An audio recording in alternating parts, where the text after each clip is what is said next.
Gillette, makers of new Track 2 twin injector blades for the best injector shave of your life. And just a gorgeous day here in Oakland, California.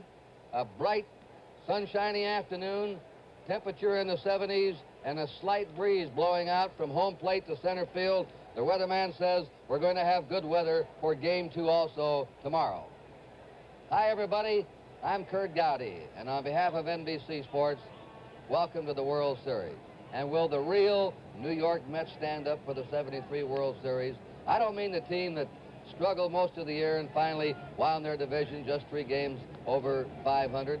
I mean the team that won 20 of their last 28 games and then outpitched and out-hit the Cincinnati Reds for the National League champs. They're healthy. That's the team. The Oakland A's are the defending world champs. They have been made the favorites to win this series, but they think they're going to have an intense struggle in beating the Mets. 2 left-handers today. John Matlack, a brilliant young left-hander, on the mound for the New York Mets. Ken Holtzman for the Oakland A's. And 2 players will be starting in center field who didn't think they'd be there for the opening of the series. Willie Mays for the New York Mets. Reggie Jackson in center field today for the Oakland A's. Speaking of the A's, a man who's seen every A's game the last 12 years, been an outstanding broadcaster for them. Monty Moore is our colleague here. Monty, let me ask you something. Is this Oakland team this season better than the team that won the world title last year? Kurt, we think it is for several reasons. Number one, Reggie Jackson is here today. He wasn't in the World Series last year, and he led the league in home runs and RBIs. Ray Fosse is better behind the plate. We are better defensively as a catcher. And this year we have a better bullpen, even with Raleigh Fingers as good as he was last year. And Vida Blue is here as a starter this year. So, yes, I think we're better. All right, how about, this is your home park. How about taking the fans of America and showing us some of the highlights of the Oakland Coliseum for baseball? Okay, Kurt, this park is very normal as far as distances go for home runs, so there are no consequential dimensions there. But in left field, and we will talk about it more later, that's the sun field here for afternoon ball games this time of year, and the ball carries very well out that way, so we could see some home runs hit there in the day games here. Moving over to center field, we have a little visibility problem for batters. The last section of seats right before that white concrete section there gives the batters a little bit of trouble coming off the mound as the ball is obliterated somewhat by that light concrete and by the fans. The right field sector here at the Oakland Coliseum is normal in distance, again 330 feet, but there's one very important factor here as far as pitching goes. Between first base and the stands, it is a very large distance, maybe one of the longest in Major League Baseball for any park. And a lot of foul pops are caught over there that would be in the stands in other parks, such as Shea Stadium. So that is a factor also. In case they try to pick a runner off, they throw the ball away over there. It's 3 bases. Tony Kubik, my colleague on the Saturday game of the week, Monday Night Baseball, will be with us here in the booth analyzing the plays. And right now, he's been down on the field before this game, and he taped interviews with the 2 field captains, Sal Bando of the Oakland A's, Bud Harrelson of the New York Mets. Sal, you haven't seen each other as far as teams, I guess, on television, but not in spring training. What do you know about the A's, buddy? Well, fortunately, Tony, we watched them in the World Series last year while we were at home. And they do have a few fellows that were in our league. That might be an advantage, but it might also be a disadvantage because they also know our pitching staff. And Sal, what do you know about the Mets? Well, like you say, other than TV, I think it goes back to 1969 in the World Series, and then what some of the national leaguers that are on our club have told them about it. But really, I've never seen them play except on TV. All right, they make a big deal of scouting reports. You haven't had too much time to look at it because you guys just clinched 2 days ago or won it. You won it about a day ago. What do you know about Buddy Harrelson? What do your scouting reports tell you? Well, that, you know, he goes the opposite way, and don't let him beat you with the home run. All right. Buddy, what about Sal? he bunts a lot, and he's got good speed, and he's a poor defensive third baseman. So I hope the scouting reports are correct, otherwise we're in trouble. They're right. Bud Harrelson, Sal Bando, thanks a lot. Good luck during the World Series. You heard it right from the experts, the team leaders on this team. Those are the scouting reports. Let's go back upstairs. I'll tell you, those are the scouting reports. We're going to have a wild World Series here, if they're that accurate. All right, we're ready down on the field now. We're going to have the introduction of the players of the Mets and the Oakland A's, and then we'll have the ceremonial first pitch. So let's join the activities down on the field here at the Oakland Coliseum. Good afternoon, ladies and gentlemen. Welcome to the Oakland Alameda County Coliseum for the first game of the 1973 World Series. Here are the official lineups.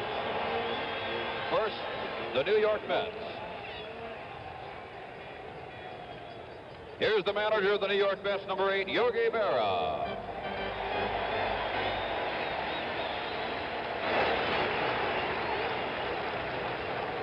Batting first and playing third base, number 11, Wayne Garrett.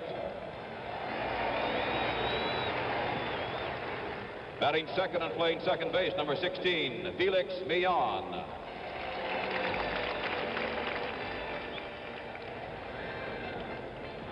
Batting third and playing center field, number 24, Willie May.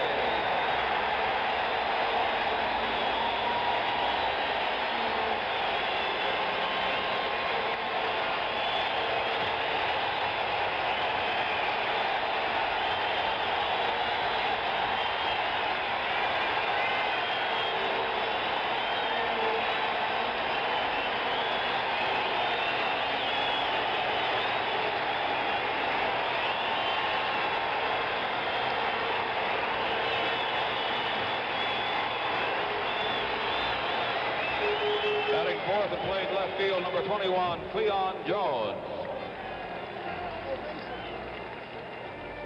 Batting fifth and playing first base, number 28, John Milner.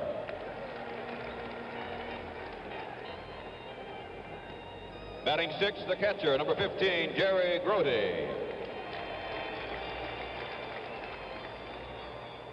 Batting seventh and playing right field, number 25, Don Hahn. Batting eighth and playing shortstop, number 3, Bud Harrelson. Batting ninth and pitching today, number 32, John Matlack, who's warming up in the bullpen.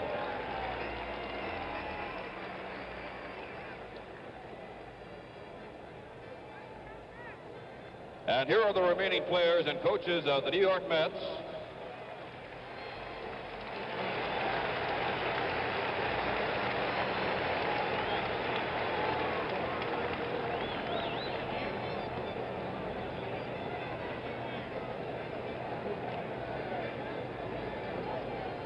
Number 4, Rusty Staub. Number 5, Jim Beecham. Number 7, Ed Kranepool. Number 9, George Theodore. Number 10, warming up, Ron Matlack, Duffy Dyer. Number 12, Ken Boswell. Number 17, Teddy Martinez. Number 31, Harry Parker. Number 33, Ray Sadecki. Number 36, Jerry Kuzma. Number 38, Buzz Capra. Number 40, George Stone. Number 41, Tom Seaver. Number 42, Ron Hodges. Number 43, Jim McAndrew. And number 45, Tug McGraw. And the coaches, number 51, Roy McMillan. Number 52, Joe Pignatano. Number 53, Eddie Yost. And number 54, Rube Walker.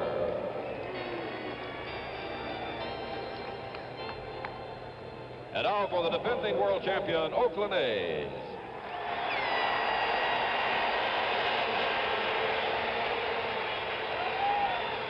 Here is the manager of the A's, Dick Williams.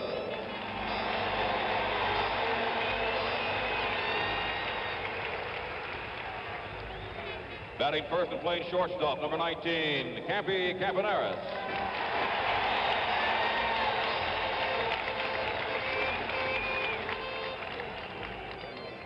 Batting second and playing left field, number 26, Joe Rudy.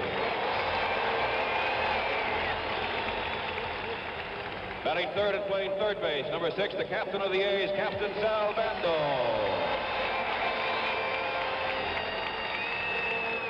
Batting fourth and playing center field, number 9, Reggie Jackson.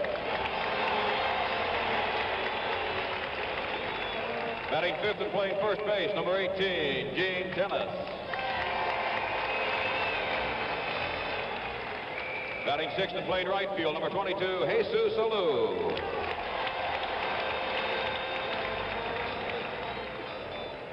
Batting seventh, the catcher, number 10, Ray Fosse.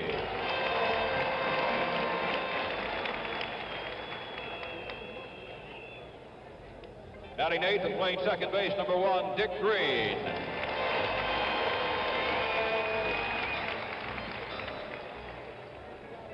Batting ninth and pitching today for Oakland, number 30, Ken Holtzman, warming up in the bullpen.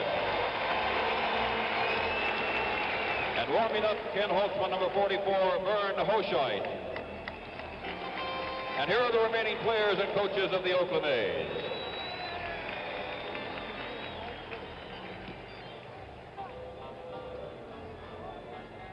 Number 2, Angel Mangual. Number 4, Bill North. Number 7, Darren Johnson. Number 8, Manny Trio. Number 11, Ted Kubiak. Number 13, John Blumo Nodum. Number 14, Vida Blue. Number 16, Billy Canigliaro. Number 17, Mike Andrews. Number 24, Alan Lewis. Number 25, Paul Lindblad. Number 27, Jim Catfish Hunter.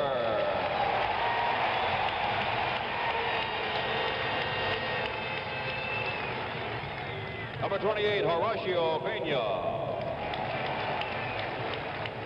Number 32, Darrell Moe. Number 34, Raleigh Finger. Number 37, Vic Davalillo. And number 38, Pat Burke. And the coaches, number 41, Jerry Adair.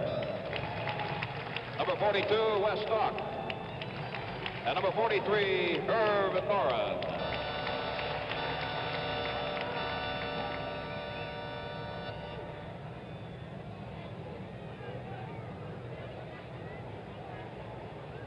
Bearing the colors today is the United States Army Military Police Color Guard from the Presidio in San Francisco. For the opening game of the 1973 World Series, the national anthem will be sung by Jim Neighbors. And now to honor America, let us all join in singing the national anthem.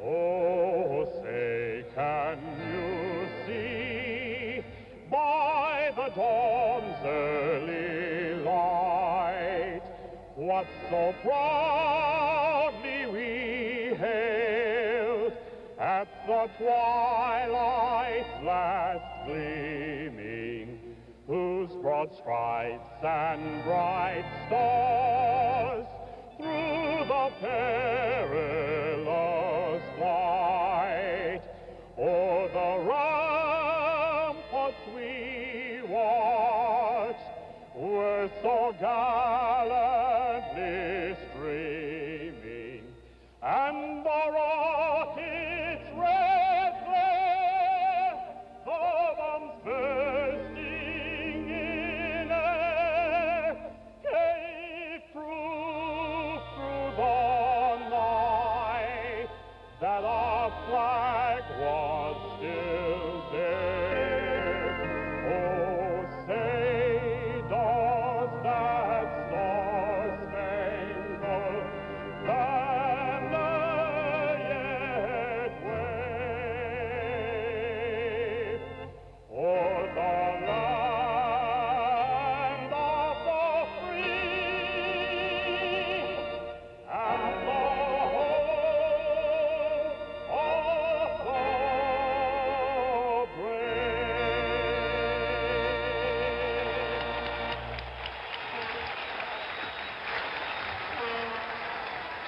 We'll be back to the ceremonial first pitch of Game 1 of the 1973 World Series in just a moment. We are honored this afternoon to have one of baseball's all-time greats throughout the first ball. His 713 home runs are just one behind the career record of Babe Ruth, the incomparable Henry Aaron.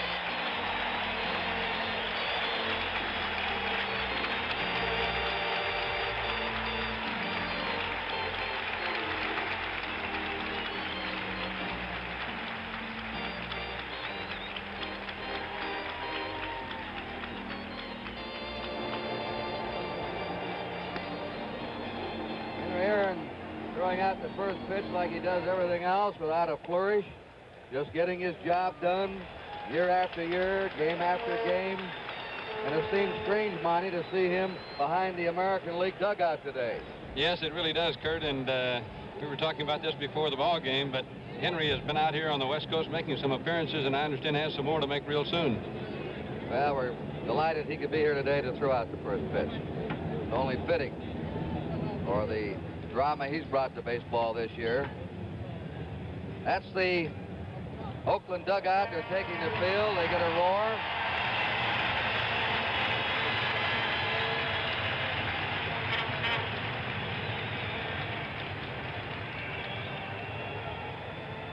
Six umpires assigned to the game. Behind the plate, Marty Springstead of the American League. The veteran is the first base umpire, Augie Donatelli of the National League. Gary Newdecker of the American League's working second base. Paul Pryor of the National League at third. Russ Getz of the American League down the left field line. And Harry Wendelstedt of the National League will be working the right field line. The first World Series for all three of the American League umpires. Kenneth Dale Holtzman, who pitched his best game of the series in the playoffs against Baltimore last Tuesday. 2-1 victory, 11 innings, allowing just 3 hits. Walked only 1. He had tremendous stuff and had his control. He struck out 7 in that game. The only run he allowed was a home run by Earl Williams. He had 10 days rest before that game, and he said he needed the rest. We'll take a look at him in slow motion so you can study the motion. Tony? Against Baltimore, he threw primarily fastballs. I guess of about 110 or 15 pitches he threw just 8 breaking pitches. I think it's going to be a surprise for this Mets team to see a different Kenny Holtzman than he remember when he pitched for the Chicago Cubs. He's had trouble with the New York Mets. His lifetime record while he was in the National League with the Cubs, 4 wins, 9 losses against the Mets. And he didn't beat them the last 2 years he was in the National League. The first batter of the 1973 World Series, the 70th World Series, by the way, is Wayne Garrett, who had a sizzling month of September to lead the Mets in the batting average for that month. But he's had a poor playoff with the bat. He had only 2 hits and 23 times up in the playoffs. His seasonal average was 256. They play him a couple of steps toward right. And the first pitch of the series is pop foul out of play. Garrett usually goes for the first pitch. I was about to warn you of that. He's a first ball hitting batter. Leon is on deck, and then Willie Mays. Garrett, born in Brooksville, Florida, lives in Sarasota, Florida. The fastball is a little low. 1 ball, 1 strike. Holtzman this year, 21 wins, 13 losses, a 19-game winner last year. Foul back. The A's traded him, sent Rick Mundy to the Cubs. Mundy's helped the Cubs, and Holtzman has certainly been a big aid to the Oakland A's. He attended the University of Illinois, receiving a BS degree in business in '67. Curveball is popped up. Sal Bando, the third baseman, there. And we have the first out of the series. Before Felix Leon steps in, I want to tell you that this telecast is presented by authority of Major League Baseball, is intended solely for the private, non-commercial use of our audience. Any publication, reproduction, retransmission, or other use of the pictures, descriptions, and accounts of this game without the express written consent of the Commissioner of Baseball is prohibited. Felix Leon, according to some experts, the most underrated player in this World Series. He hit .290 for the season, and he hit .316 in the playoffs. Slaps the ball around, ball 1 to him. You'll notice how he chokes up on the bat. Extreme. Choking up with a hand. The ground ball hit sharply to Dick Green. Green over to first base, 2 down.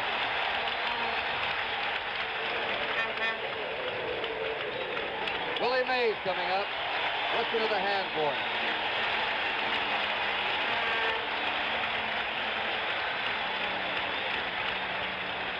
Willie Mays.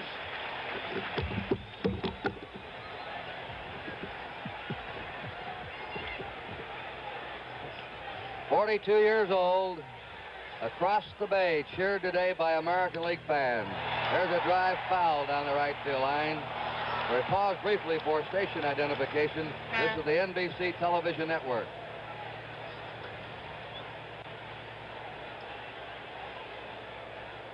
All right, we're back here in Oakland. Willie Mays for the regular season had a .211 average. Plagued with injuries now. He's already announced his retirement.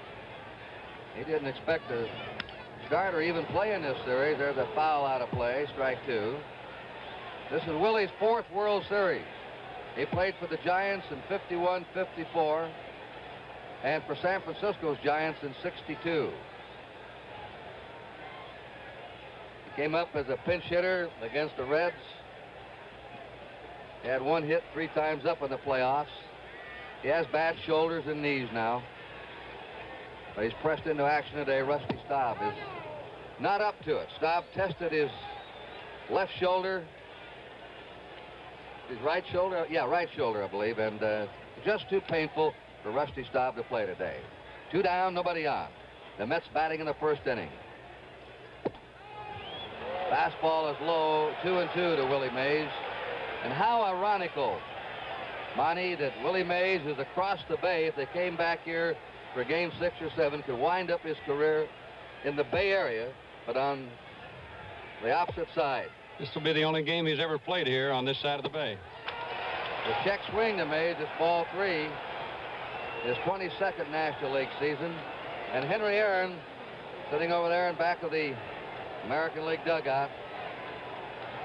He and Mays, of course, had their dramatic batting battles over the years. A 3-2 delivery. Mays hits a ground ball, a base hit into left field. Willie's on. Usually loses his cap in the outfield. He lost it when he left home plate. There's the first hit of the series, and Willie Mays gets it. Kurt, one significant factor shown in that picture right there. In the 2 leagues, the National League players must wear a batting helmet batting, but on the base paths they don't have to. The American League runners have to wear the helmet on the base path. Leon Jones, a disappointing first half of the season for the Mets. But how he got going in those last 28 games. Wound up with a .260 average, 11 homers, 48 RBIs. And he hit .300 in the playoffs. He could hit the ball to right center with power. That's where they're playing him. It's a strike. Reggie Jackson's in right center for him. And Jesus Alou is shading the right field line. They leave the open area in left center. Mays at first, 2 down. Willie stole only 1 base this year. There's a bounding ball sharply to the box. Holtzman throws him out and the side's retired. No runs, 1 hit, no errors, 1 left. The first half inning gone. It's 0-0. And there he is, Jonathan Trump Bauer Matlack, who pitched the greatest game of his life last Sunday, a 2-hitter against the Cincinnati Reds. 14 wins, 16 losses, the hardest throwing left-hander in the National League. He was Rookie of the Year in 1972. And every time a National League club or an American League club has talked trade with the Mets, of course they know they can't get Seaver. The man that is most sought after is Matlack. Kurt, there was a scouting report that was not too accurate on John Matlack. When the A's met before this ball game and yesterday, they said he does not have a good fastball. He's a breaking ball pitcher. Darren Johnson, a former National Leaguer, stood up and said, wait a second. He's about an inch behind fastball-wise Tom Seaver. He's got a good one. Well, he struck out 205 batters in 210 innings, or 242 innings. He was up in the top 4. He finished 3rd in strikeouts in the National League. And here's Bert Campaneris leading off, who had 250 on the year, a strike to him, and had a hit in every one of the playoff games. The only player of the Baltimore and Oakland squads to do so. He was just super in the playoffs. Matlack delivers a curve. It's fouled away. Strike 2. On deck will be Joe Rudy. And then Sal Bando. This is a primarily right-handed hitting batting order for Oakland. Jackson's a left-handed hitter, and Holtzman. It seems strange to see that pitcher back in the number 9 spot in the American League. I want to talk about that in a minute. Campaneris pops it up out to Felix Millan, the Mets second baseman. There's one down. In interleague play, the designated batting rule is not in effect. We asked Dick Williams before the game, would it be a disadvantage to his team? He said no. Fair for one, fair for all. We have some good hitting pitchers. They've been practicing. Joe Rudy hit .270 for the year. Strep throat, he had all kinds of things happen to him. He was like some of the Met players that finally got healthy in the last part of the year. He was their most reliable player last year and had a great World Series. A curved strike to him. 0-1. We have no score. Last of the first inning, 1 out and nobody on for the defending world champs, the Oakland A's.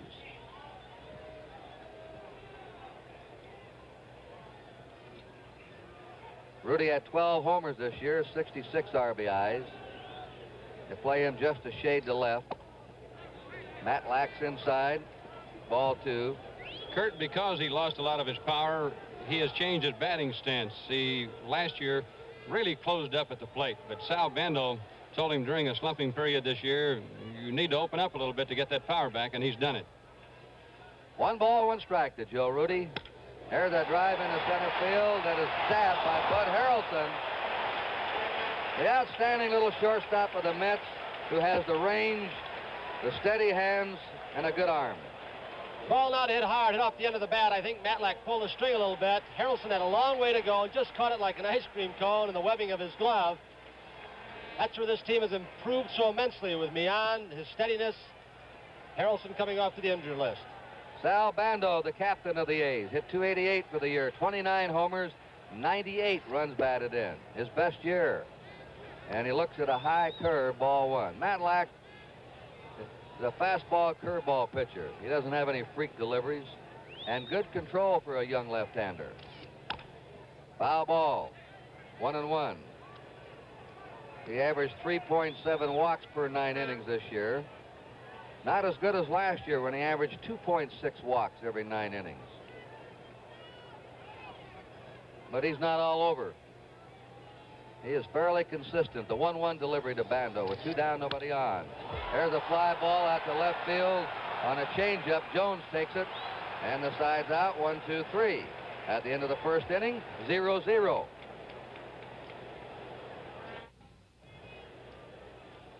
Kurt, we talked to John Miller, the hitter stepping in right now against Kenny Holtzman, about batting against Holtzman. He's never seen him before. Let's hear what he had to say. Well, he's a left-hander. Now, they say he throw the ball real well. He was throwing it when he was in the National League, and I expect to look for some hard stuff in and maybe the breaking ball away.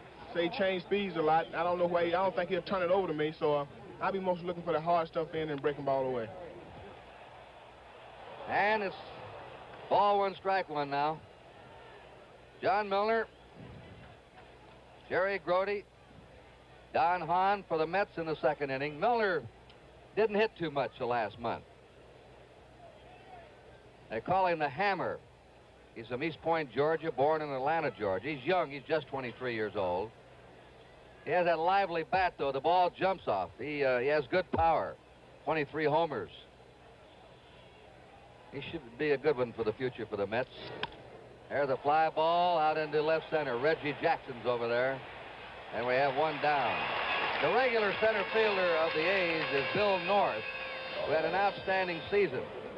Playing well defensively, stealing over 50 bases. He has a bad ankle, and he is not on the active list.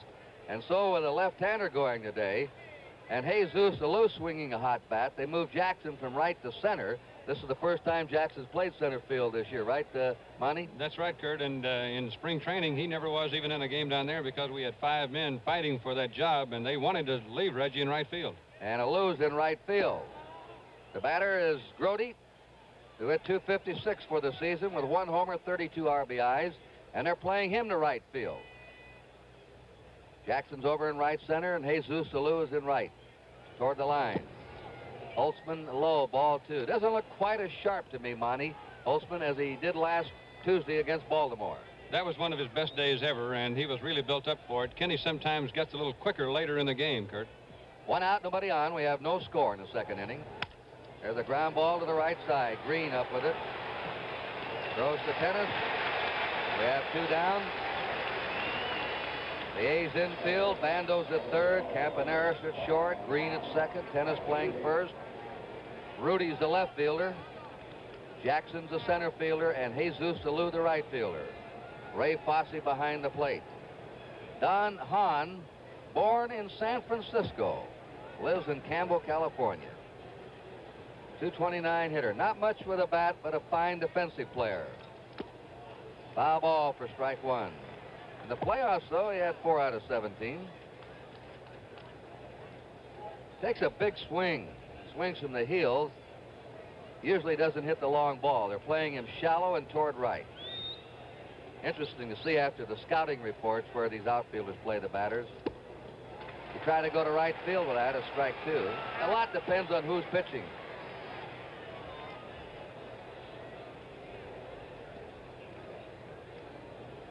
I remember when I was a youngster, I used to hear about that old white shirt sleeve crowd at Wrigley Field, Chicago. How tough it was in the batters. That's inside. Today, the hitters are looking into a shirt sleeve crowd as a background. This is our handheld camera, by the way. That's the background out there in the bleachers. The ball comes out of that background. Curve is strike 3, and Holtzman sails through the second. At the end of an inning and a half, 0-0.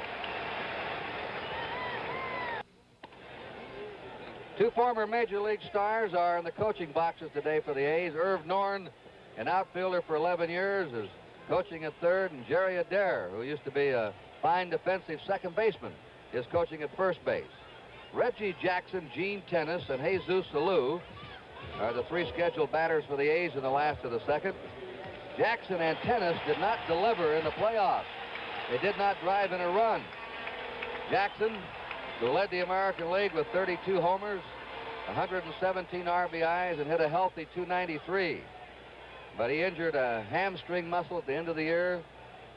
Then he, I think he had a virus, didn't he, Monty? He had a strep throat that set him down for the last 3 games and then the first 4 days of practice prior to the playoffs. So he probably lost some timing, lost the groove in his swing. The strike, and he's going up against left-handed pitching in this series, except for Tom Seaver. Tomorrow it'll be Kuzman and Vida Blue, left-handers again. We'll have right-handers Tuesday night at Shea Stadium.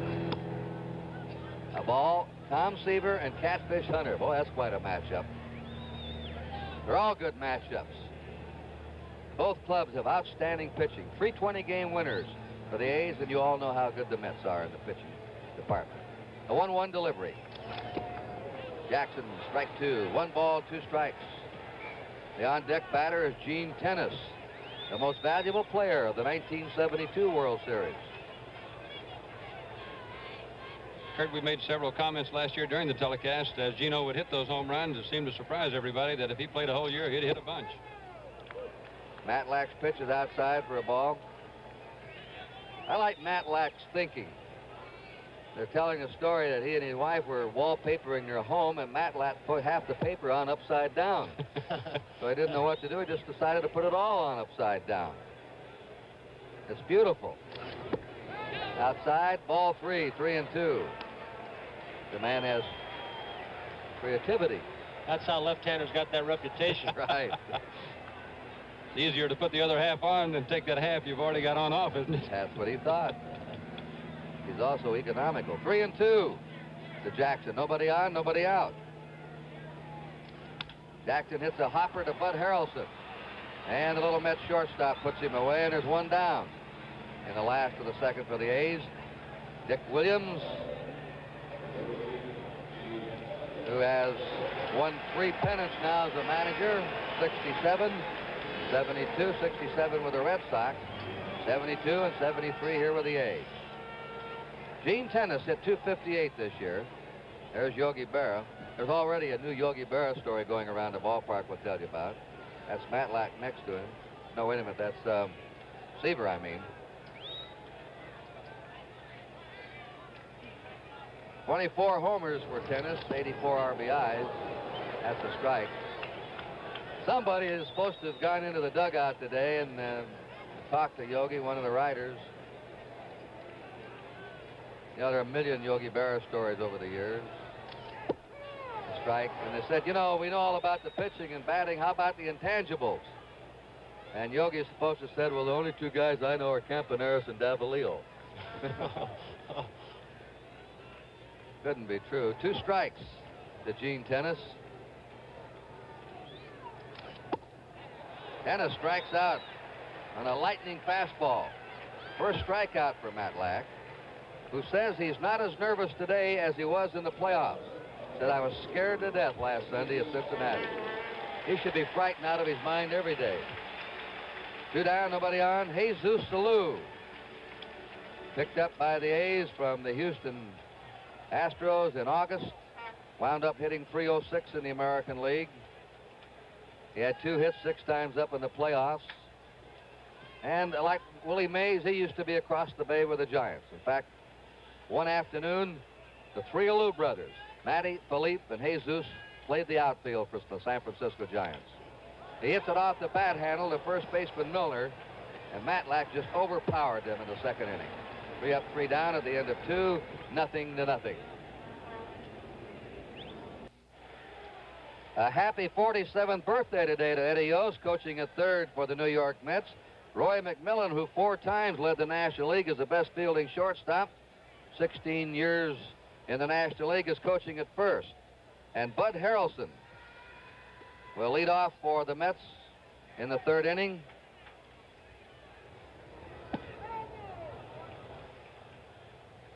Ball 1 to him. You fans, take a look now out to center field, either to the left or to the right of that open area. If it's not a sellout, they put a green tarp over there to give the batter a green background. I think they're having trouble seeing the ball today with those fans with their white shirt sleeves. And, Kurt, you see that one little white strip of concrete that shows right there? The ball comes right out of that. Holtzman's last pitch came right out of that white concrete. There's just a little bit of it, but it's above the fence right there. Watch where the ball comes. There it is, right out of it. And Tony Kubek like to have him comment. It doesn't take much to lose that ball, does it, Tony, in the background? Neither Holtzman or Matlack, as overpowering as they can be, need that. The ball comes out dark. You cannot see the spin on the ball. Change of speeds are very effective. He has walked Harrelson on 4 pitches, but it hit .258. He, by the way, was graduated from Sunset High in Hayward, California, very close to the Oakland Coliseum, and he attended San Francisco State College. Kurt, John Matlack is up now. He was a 135-pound quarterback in high school football here and the captain of 3 different teams, basketball, baseball, and football. Well, he's a spirited competitor. The score is 0-0 in the 3rd inning. They're looking for the bunt, and they have Green charging. There's a play for you. The second baseman, Green, came charging in with a first baseman holding Tennis. You don't see that too often. Kurt, we didn't see it much this year because of the designated hitter rule. The pitchers weren't up to bunt that much, but Green did that a whole lot last year for the A's. That means Campaneris would cover second. This time he holds back. The bunt. Holtzman picks it up, throws to Green. Matlack lays down a perfect sacrifice and moves Bud Harrelson into scoring position. Kurt, Dick Williams, famous, of course, for trick plays. His team works on it all spring training. And, Monty, you probably know of more of these plays, seeing this club all year long. Sal Bando has a lot to do with calling these, doesn't he? He calls every one of them after he gets the sign from Dick Williams, and all the infielders take a look at Bando for the signs, which he'll usually give as face signs or on the shirt. All right, we have our first man in scoring position. Bud Harrelson at second, 1 out. The Mets and the A's are 0-0. It's the top of the order. Garrett's the batter. Strike on the high fastball. Garrett fouled out his first time up. Wayne Garrett with 16 homers has some punch for an infielder.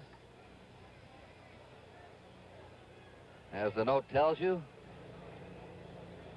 play him to right. Holtzman is inside. Ball 1, strike 1. So far, Holtzman doesn't appear to us as sharp as he was last Tuesday. He doesn't seem to be quite as fast. And he's struggling a bit with his control. Against the Orioles, he was 0-2, 1-2, and most of the batters, ahead of the hitters. Went for a high inside pitch and fouled it back. 1-2. By the way, we do not have a sellout for this opening game of the World Series. There are some empty seats high in the grandstands down the left and right field area. That's the spot up to the right and in the upper left field area.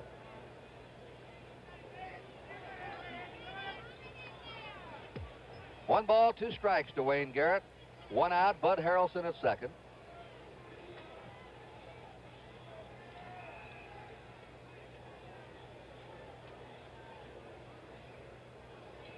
Curve bounced into the dirt. 2-2.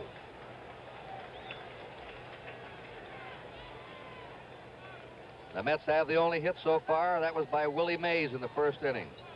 Ken Holtzman has pitched 2 no-hitters in his career in the majors. Nolan Ryan, Don Wilson, Bill Stoneman are other active pitchers who've done it. Foul ball. Holtzman pitched a no-hitter against Atlanta in '69. Did not strike out a batter in that no-hitter, an oddity. And he pitched a no-hitter against Cincinnati in '71. 27 years old. Graduated from Universal City, Missouri High School in '63. Kurt, I think both Kenny Holtzman and Ray Fosse know that Kenny's getting away with what might be some bad pitches under normal conditions. That looked like a fastball right down the middle. Garrett was late. Now he crowds Wayne Garrett for ball 3, strike 2. The full count, 1 out, Bud Harrelson at second. Ray Fosse has an unusual habit. Watch him here. He steps behind the batter to return the ball to the mound. I've never seen the catcher do this. Look at him. He throws over the shoulder and behind the batter. Most of them, just raise up and flip it back over the plate. And Kurt, it doesn't matter if it's a left or a right-hander. If it's a right-handed batter, he goes the other way to do it. 3-2 to Wayne Garrett.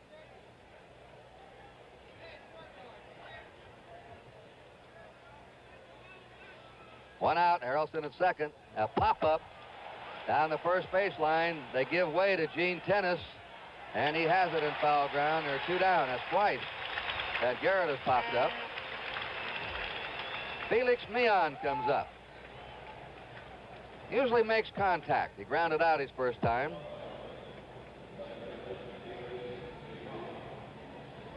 Kurt, that habit that Fosse has, I can see him doing it with a left-handed hitter, I guess, and I've seen it in the minor leagues and at the major league level with a man on base.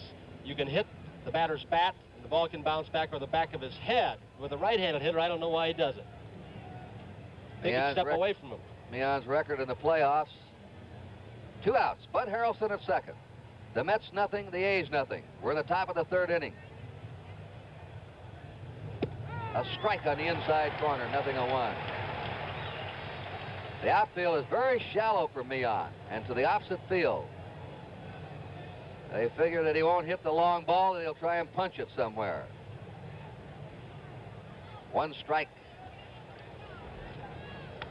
Foul back. He was trying to go to right. Strike 2. Holtzman boring in with a fastball.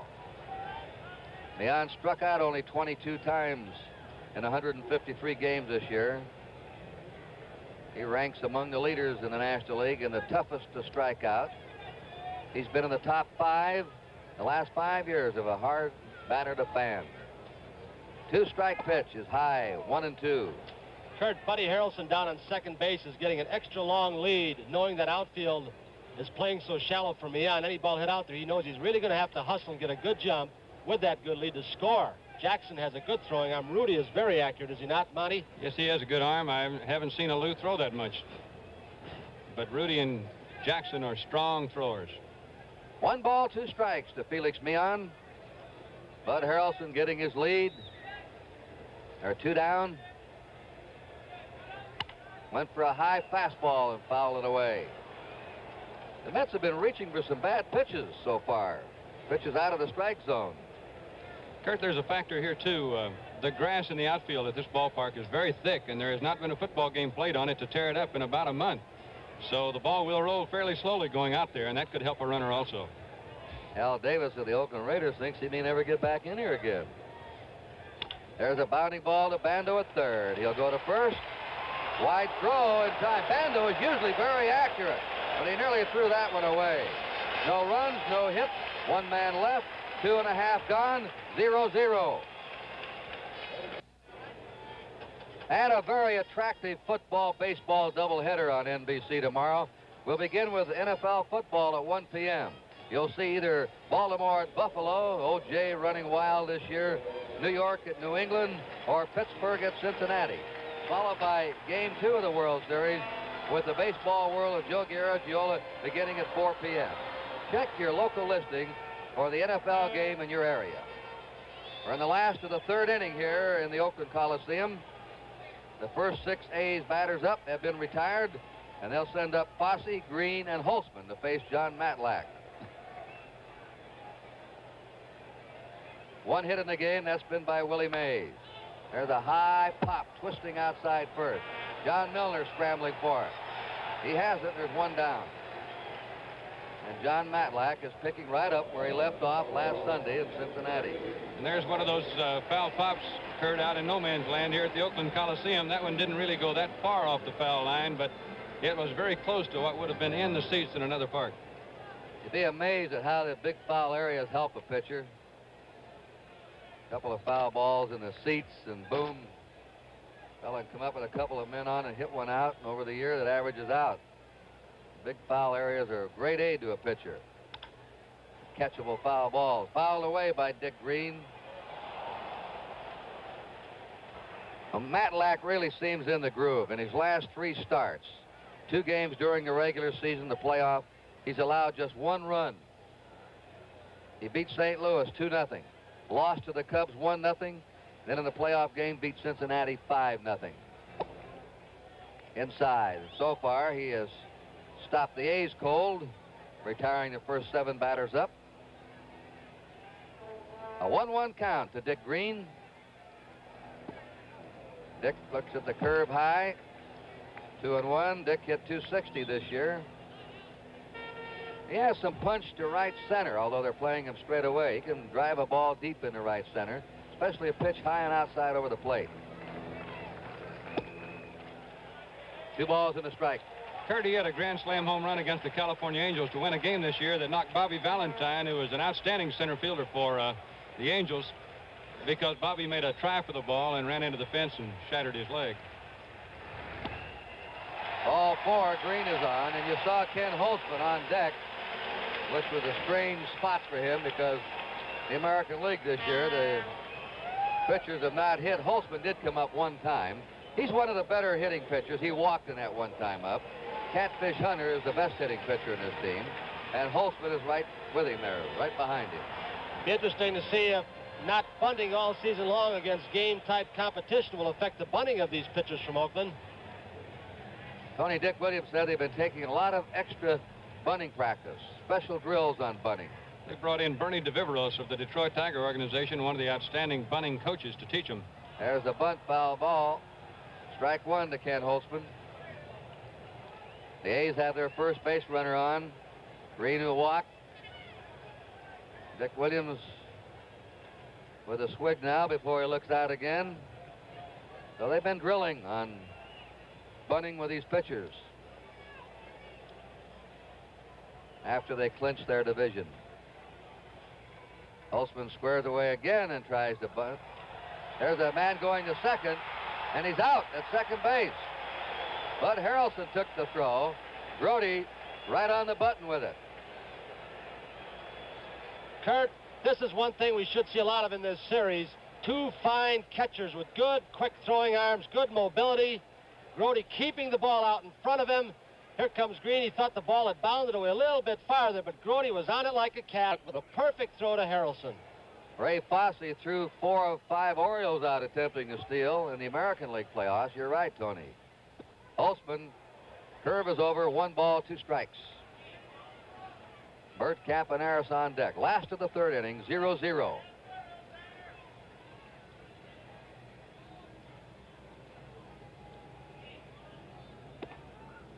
Just inside, 2-2. Holtzman's lifetime batting average in the majors, 158. And he hit 2 home runs, one off Necro and Jim McLaughlin. 2 balls, 2 strikes. Outside, 3-2.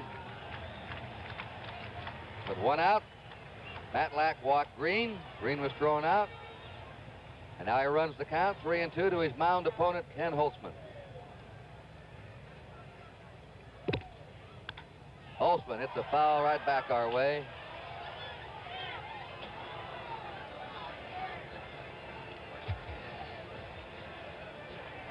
What a day. Temperature must be in the high 70s. Just a slight breeze. A perfect day. And the shirt sleeve crowd basking in a warm California sun. There's a sharp ground ball. Base hit by Holtzman. He makes the turn. He's going for 2. The throw. He's in with a double. Kurt, there you saw another problem. Not the hit that Holtzman got, of course, but pitchers are going to have should they get on base. Look at Holtzman right now. He hit the base awfully hard. Remember, he has not slid all season long. Watch how late he slides, and he risked injury. He still has his head bent over at second base. Look at him hit that bag. That's just inexperience this season of not having had the slide. It's another thing, they haven't had to run that short dash before either, Tony. They haven't done any running. Garrett was drawn in, as you see, and Holtzman just slapped that ball by him. There's Jones firing into second, but too late. And now the A's have their first hit and their first man in scoring position. They have 2 down, and Bert Campaneris is up. He popped up his first time. 0-0 score, last of the third. The A's are threatening. Dancing around, Meehan trying to bluff Holtzman back. Pitches on the inside corner, strike 1 to Campaneris. Campaneris in the playoffs hit 2 homers, knocked in 3 runs. He hit 4 homers all year. He's had a funny career, Kurt. He had 22 home runs one season. Fouls it back. Strike 2 to Bert Campaneris. He can fly to first base, puts the pressure on infielders. They know they have to unload quickly. Kurt, it will be interesting, too, to see these A's and how they will attempt to run on Willie Mays and the ball hit to him because he cannot throw well anymore. And Irv Noren should really zing those men around third base, anything hitting Mays' direction. Mays has a bad throwing shoulder now. The 2-strike delivery. A ground ball to the right side. Meehan lets the ball go through his legs. And here the score is Holtzman. Right through the legs of Felix Meehan, who went down for it.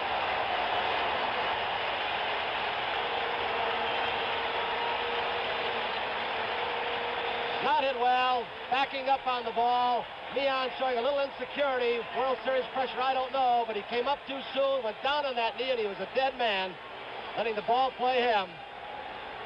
He is charged with an error, and now you have one of the premier base stealers in baseball at first, Bert Campaneris, who stole 34 bases in 44 attempts.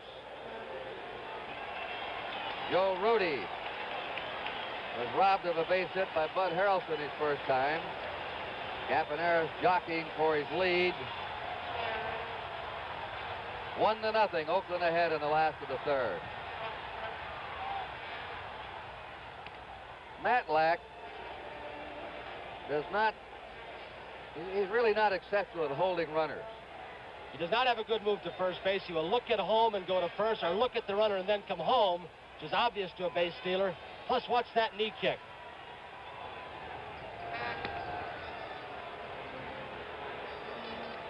Campaneris intently studying the pitcher now. 2 down, 1 run in. Last of the third, the A's ahead 1-0.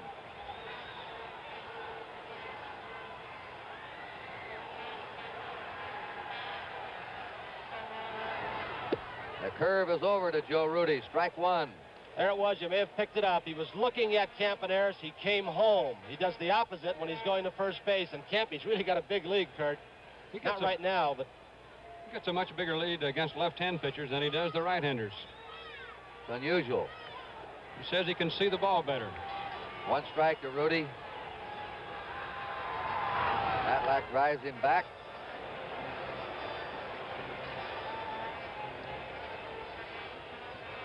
2 out. There were 2 out, nobody on when Ken Holtzman doubled and came in to score on the error committed by Felix Mion. There he goes. Foul ball. Good break by Campaneris.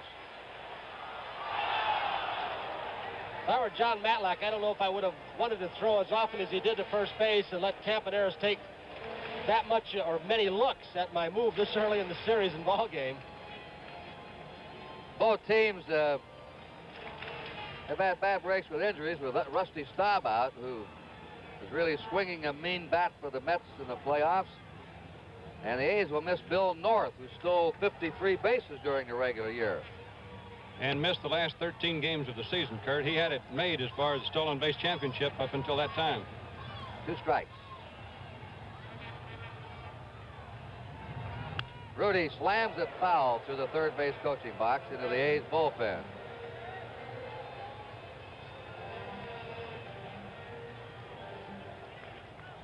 Let's take a look this time how Campy got fooled with the head and the knee kick of Matlack. He starts back toward first base. Matlack goes home. But those base stealers catalog these kinds of things and remembered for the next time. 2 down. 2 strikes to Rudy. There we go. A high throw, and Campaneris is in the second. Matlack made a high throw. Milner couldn't handle it cleanly, and Campaneris slides as a stolen base. And Kurt, he gets a jump, too good of a jump, and fortunately that Milner made a good leap and saved the ball from going in that right field corner. With all this foul territory, I believe Campy could have scored. With that kind of a jump, he's done it before, and there's another trait of Campaneris' he never stops and goes back to first when he's picked off. He always keeps going. It's happened in the Dodger series to Richardson and I against the fabulous Maury Wills. He did the same thing. And now Campaneris is at second. There are 2 outs. The A's are leading 1-0. The count to Joe Rudy is 2 strikes. Ball 1, strike 2 to Rudy.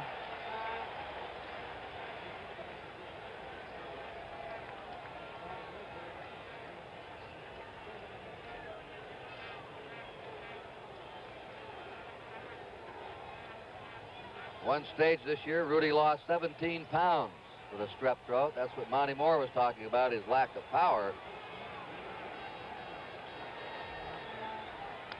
Foul ball. 1-2. He had an outstanding year last year. He just hit 300 all year. Wound up batting .305. Kurt, interestingly enough, Monty, in the Mets scouting report on the right-handed hitting power of this A's team, they listed Rudy as the most dangerous hitter from the right side in a clutch situation, even over Bando and Tennis and Darren Johnson. I think Baltimore had just about the same report, according to some of their players. 1 ball, 2 strikes to Joe Rudy. Campaneris at second, 2 down.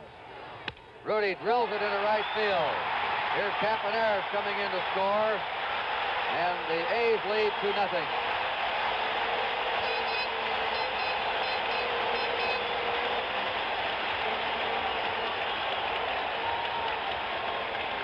There would be the reason, Kurt, right there, is that he is more apt to go the opposite way with the outside pitch than either Bando or Tennis. Charlie Finley and his banner group down there in back of the A's dugout, up waving those banners again that were so dominant during the World Series last year. Here's Sal Bando. He flied to left his first time. 2 outs, Rudy at first. 2 runs in. And there's a base hit into center field by Bando. Rudy makes the turn. Mays fumbles the ball, and Rudy comes on the third. Mays will probably be given an error. He charged the ball well. The ball bounced up. Rudy had stopped at second base. Watch Willie. Rudy had pulled to a stop at second base as the ball bounced off his wrist, and then thought back to those scouting reports, instinctively said he can't throw. And he took off to third. Here comes Rube Walker. All right, Harry Parker is starting to warm up in the Met bullpen, number 31. Rube Walker, the Mets pitching coach, out to the mound to talk to Matlack. This all came after 2 out, nobody on. Ken Holtzman doubled. And Campaneris hit what should have been a ground ball for the 3rd out, but it went through the legs of Felix Meon in the right field. Holtzman scoring. Campaneris stole second. Rudy singles him home, and Bando has just singled to center. Mays committed an error, allowing Rudy to go to 3rd, and Yogi Berra.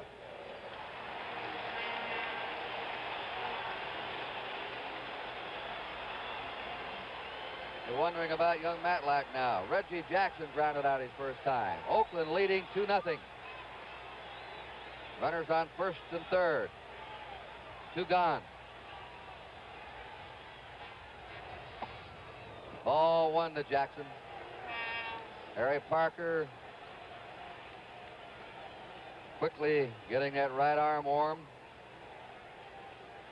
5 games against the Reds, the Mets pitcher allowed a total of just 8 runs and no more than 2 in any one game. The A's have scored twice here in the 3rd inning. Jackson hits a high fly ball down the left field line. Jones coming on. That's the Sun field. And Harrelson makes a good play crossing the line to grab it. 2 runs, 3 hits, 2 errors, 2 left. At the end of 3, 2-0 Oakland. We're going now to the 4th inning. Kurt Gowdy, Monty Moore, and Tony Kubek from Oakland. Willie Mays, Leon Jones, and John Milner. Willie Mays, 660 lifetime home runs. Henry Aaron, 713, both in this ballpark today. Mays singled in the 1st inning. Rusty Staub injured, not able to start today. Holtzman's outside for a ball. Ken Holtzman now in postseason play in his last 12 innings has allowed no runs and 2 hits. Mays sends a bounding ball to Bando. Right on target, there's 1 out.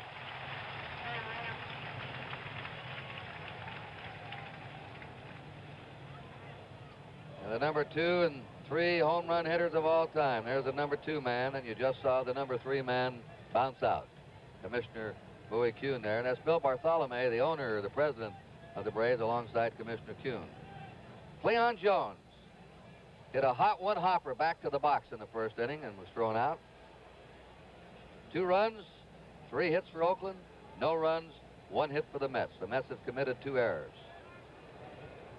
Jones again shaded to right center by the outfield, a strike, and they leave a big gap in left center for him. Well, that appears to be the way they're going to play him with left-handers on the mound. 1 strike pitch. There's a drive hit deep into left center. That's that open gap up against the wall. It didn't matter. Jones comes into second with a ringing double, and that's base hit number 2 for the Mets.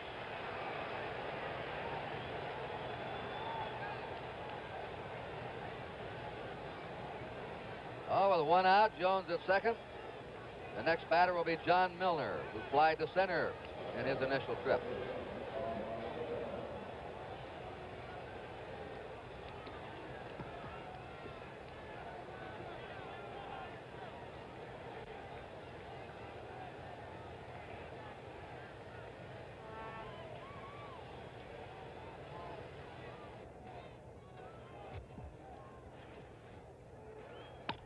There's a base hit into center. It's charged by Jackson.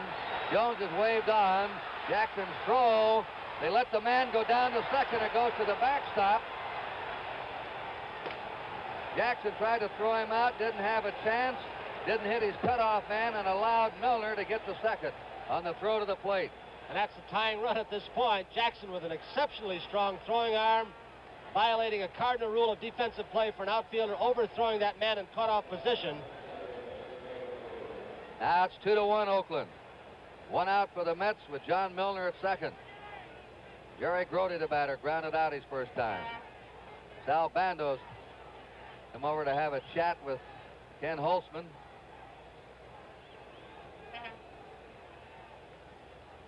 Each team now with 3 hits, and the Mets doing what they've been doing all year, battling back, refusing to give in. Horacio Pena and Paul Lindblad are starting to warm up in the Oakland bullpen.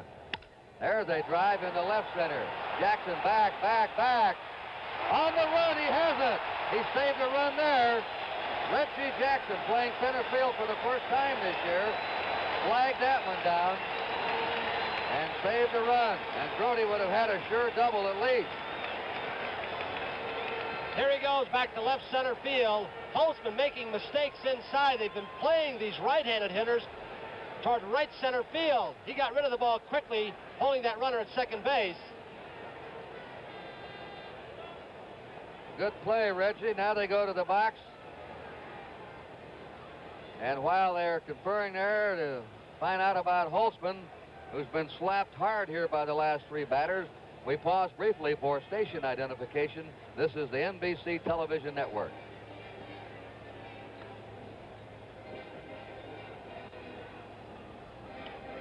NBC hopes you're enjoying Game 1 of the World Series as you watch Pena, the right-hander, Lindblad, the left-hander, getting ready in the Oakland bullpen. Our score, Oakland 2, New York 1. The Mets have 2 down. John Milner at second. Don Hahn up. Took a call, third strike his first time. Miller, 28 with his back to you, and a lead at second. A ball. Jones doubled off the wall in left center. Milner drilled a single to center, and Grody lined out to Jackson on deck. Will be Bud Harrelson. 1 ball, no strikes to Don Hahn. Ball 2, 2-0. Kurt, during the American League Championship Series with Baltimore, the execution on the part of the Oakland A's pitchers was almost perfection. They played all the right-hand hitters to right center field, as Jackson is doing now, but they were hitting the outside corner, forcing the hitters to go that way. Now Holtzman is coming up and a little bit inside. That one's down the right field line and no play.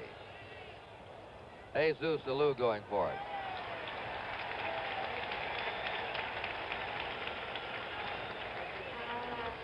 And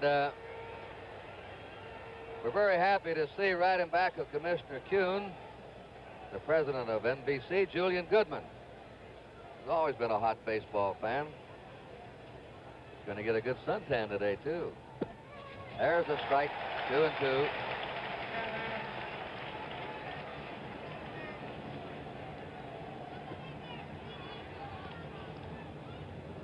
Two down. Milner at second. 2-2 to Don Hahn. The count is 3-2. Pena and Lindblad continue to warm up.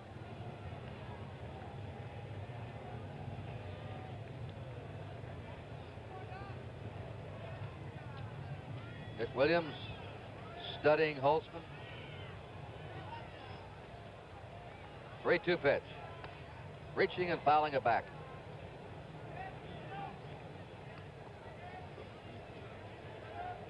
Three and 2 count.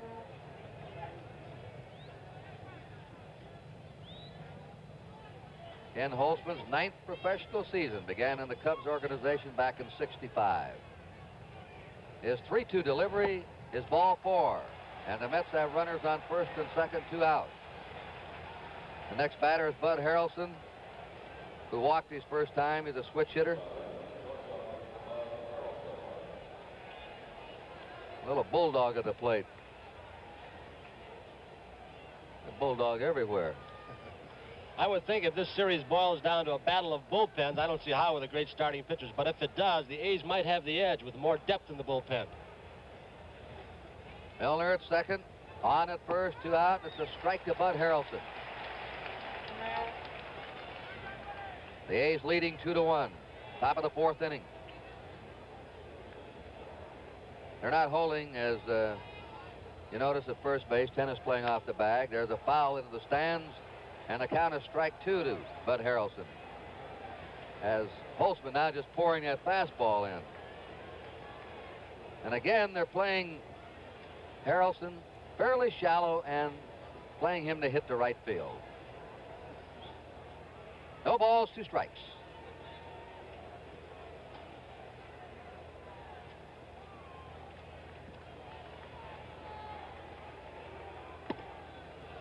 A high fastball makes it 1-2. And you can spot the outfield setup again. Look at Jackson. He's well over in right center. And Alou crowding the right field line. A hole in left center. And Rudy straight away in left. That's the way they've been playing most of these Met right-handed batters. Struck him out through the fastball right by. 1 run, 2 hits, 2 left. The end of 3.5. It is 2-1 Oakland.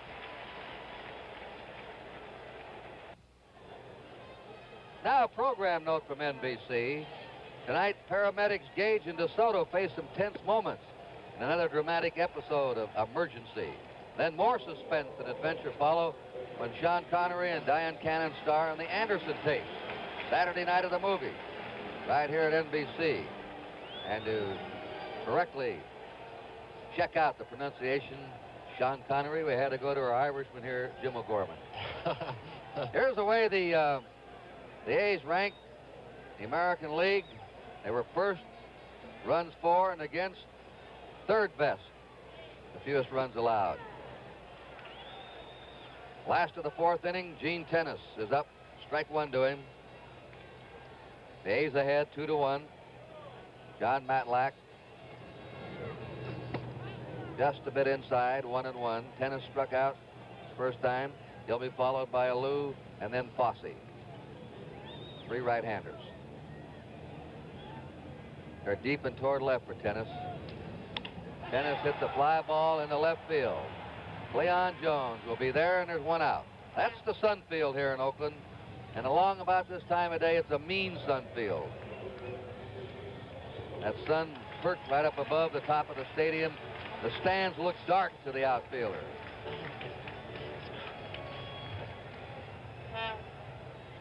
Jesus Alou popped up his first time.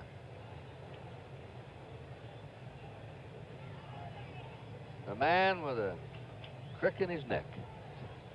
And a million moves with that bat. He doesn't like to walk. He's like Manny Sanguillen. He'll go after anything. Strike 1 to him. 2 runs, 3 hits for Oakland. 1 run, 3 hits for the Mets. The Mets have committed 2 errors. One of the errors cost them a run.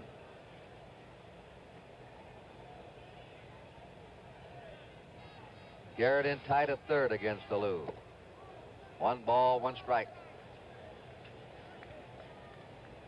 Now here's the left field area looking in.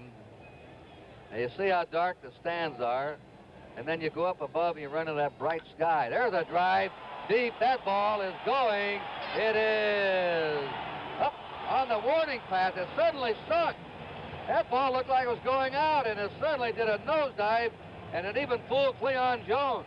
He was backing up to the wall, getting ready to spring and try and rob Alou of a home run, and suddenly the ball had top spin and sunk right down. I think also he was bothered by that sun we just talked about, apparently making a catch before it hit the ground. The wind appears to be blowing out to center field slightly, but that wind apparently circles around in your Monty and holds some balls up. The playing field is about 90 feet below the ground level. Actually, this is a big hole in the ground, and the flags that are blowing out are well up above the playing surface. Wind really is very rarely a factor here. 2 down. Nobody on for the A's in the last of the 4th. Ray Fosse fouled out his first time. A's ahead 2-1. Ball 1.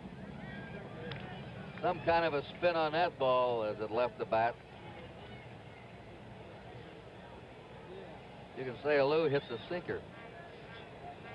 1 ball, no strikes. A little bit high. Ball 2, 2-0. Matlack has struck out a batter. He's walked a batter. Now he bends the curve over. 2 balls and a strike. Ray Fosse was hit by Pete Rose in the collision in the extra inning game at Cincinnati's All-Star game. One of the famous moments, and Rose came in there trying to win it the way he should have. Fosse was trying to block the plate. He had a sore shoulder for over a year. The 2-1 pitch. Big hopper to shortstop Harrelson. His throw, and the A's are gone 1-2-3. At the end of 4 innings, it's Oakland 2 and New York 1. The preceding announcement was made on behalf of Major League Baseball. If you joined us late,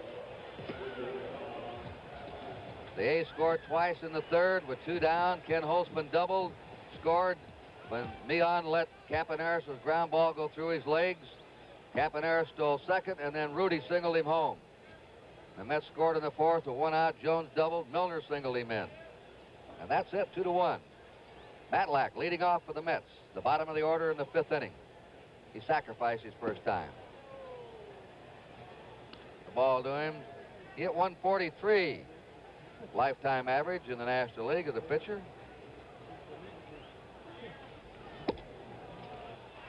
Ball 2 to the weak hitting pitcher, 2-0. He does draw a lot of walks for a pitcher, though. He looks the ball over well.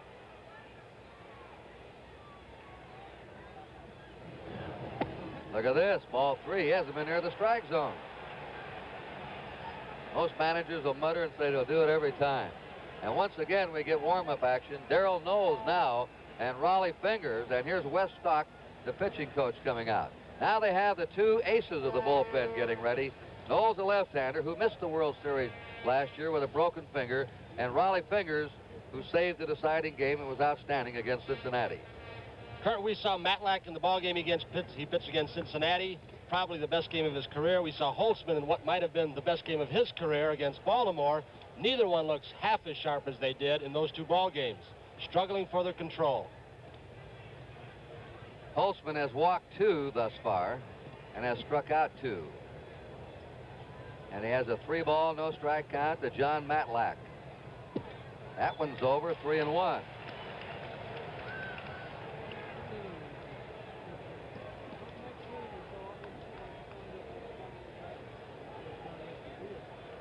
Three and 2.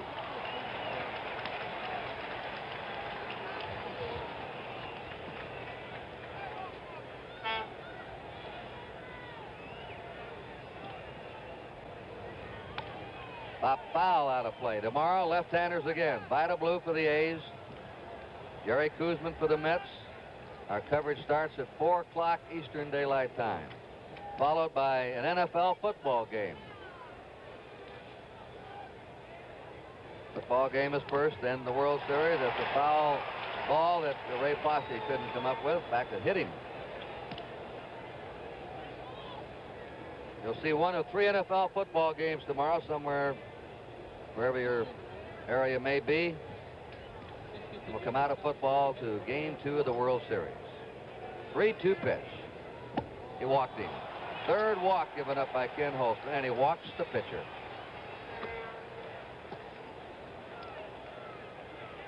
Well, he's walked Harrelson, the number 8 hitter, in the 3rd, and he walks the pitcher to start the 5th. Wayne Garrett at the top of the order has hit 2 foul pops so far.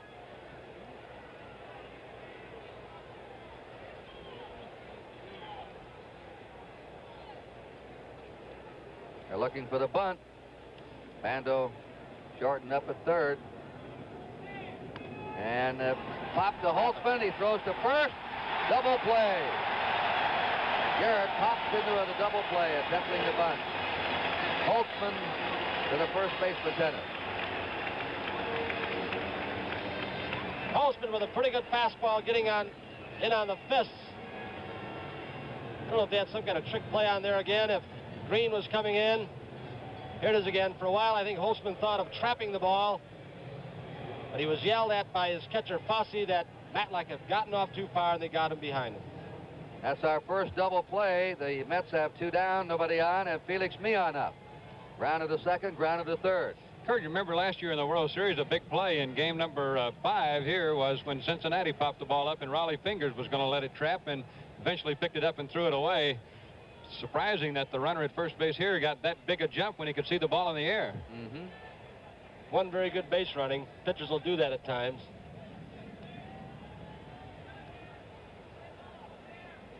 Meehan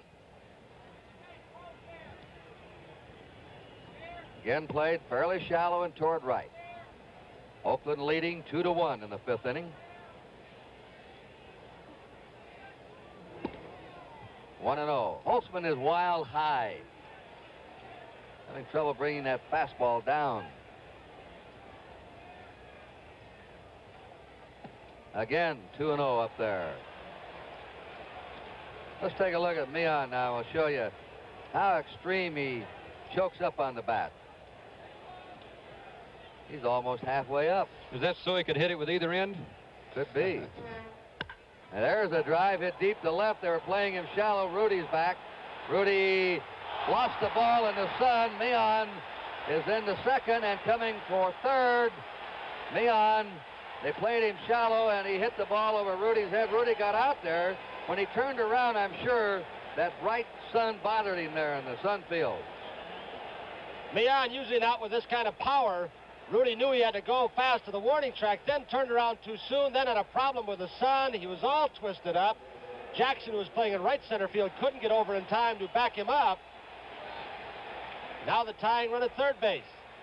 You can say that Rudy had all kinds of problems on that play. A triple for Felix Meehan. And Kurt, and I guess almost every area, we're not seeing as crisp a play as we did in the playoffs. Pitching, defense. Willie Mays up. Well, you were right, Monty. I think he hit it with the right into the bat that time, Meehan. Mays takes ball one. Mays single to left and grounded to third. Meehan's at third. He's the tying run for the New York Mets in the fifth inning with 2 out. Willie Mays' 23rd professional season. His 22nd National League season. A strike to him. 1-1. They say that the real good stuff overpowers him now. They can't get around on it. We'll see what he does with Holtzman. Time a veteran player reaches back and gets that 1 month, 1 week, or 1 day of glory again. Pitches high, ball 2. Once again, Holtzman's up high with that fastball. Kurt, Mays is one of the few right-handed hitters in this Mets lineup that the A's are playing toward left field. The last time up, they did not. They played him in right center. So apparently they've given up a little bit on their game plan. Holtzman hasn't been able to get the ball away from these right-handed hitters. And Holtzman's almost abandoned his curveball. 2 balls and a strike to Willie Mays. Meehan at third, 2 down. 3-1 to Mays. Leon Jones, the on-deck batter. He tagged Holtzman for a double off the wall in the fourth. You may see fingers in here if Mays gets on. Mays is still in great shape. Look at him, 185 pounds.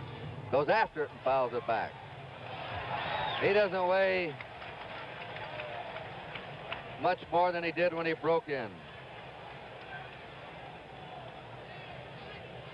Back in 51. First major league hit was a home run, I recall, off Warren Spahn. 3-2. Meehan's at third. Mays hits a high fly ball to right fielder Jesus Salou. The side's retired. No runs for the Mets. 1 hit, no errors. They left 1. We're halfway through, and it's Oakland 2, New York 1. Well, a tight one is expected. 4.5 innings gone here in Oakland, and it's the Oakland A's 2, the New York Mets 1. Now we're going to turn the play-by-play over to Monty Moore, who's broadcast the A's games here the last 12 years. Mr. Kubek in the background will be analyzing the reruns. Monty, it's all yours. Thank you very much, Kurt. Hi once again, everybody. Dick Green will lead off for Oakland in the last half of the 5th inning. He'll be followed by the pitcher Kenny Holtzman and Bert Campanera. So far, New York has 1 run on 4 hits. They've made 2 errors. The A's have 2 runs on 3 hits, and they've played airlessly in the field. Breaking ball starts Green off.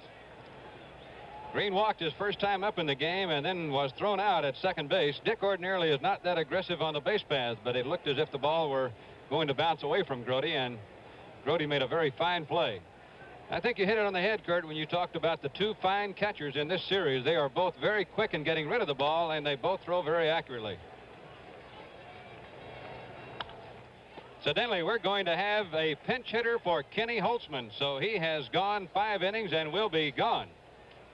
Mike Andrews is on deck, and he will be a pinch hitter for Oakland. So that will be the designated hitter, and the first time its effects will be felt by not being in this ball game.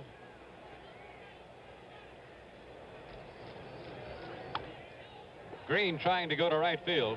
And even though Holtzman got him out there in the top of the 5th, Evidently, Dick Williams didn't like the way he was struggling. He's high with his fastball, and he just doesn't want him to get in serious trouble, suddenly get shelled. He'll probably come on with fingers.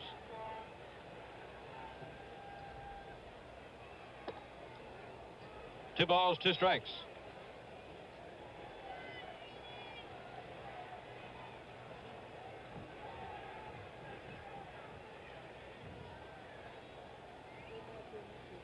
Green had a lot of big hits for Oakland this year, batting ninth most of the season.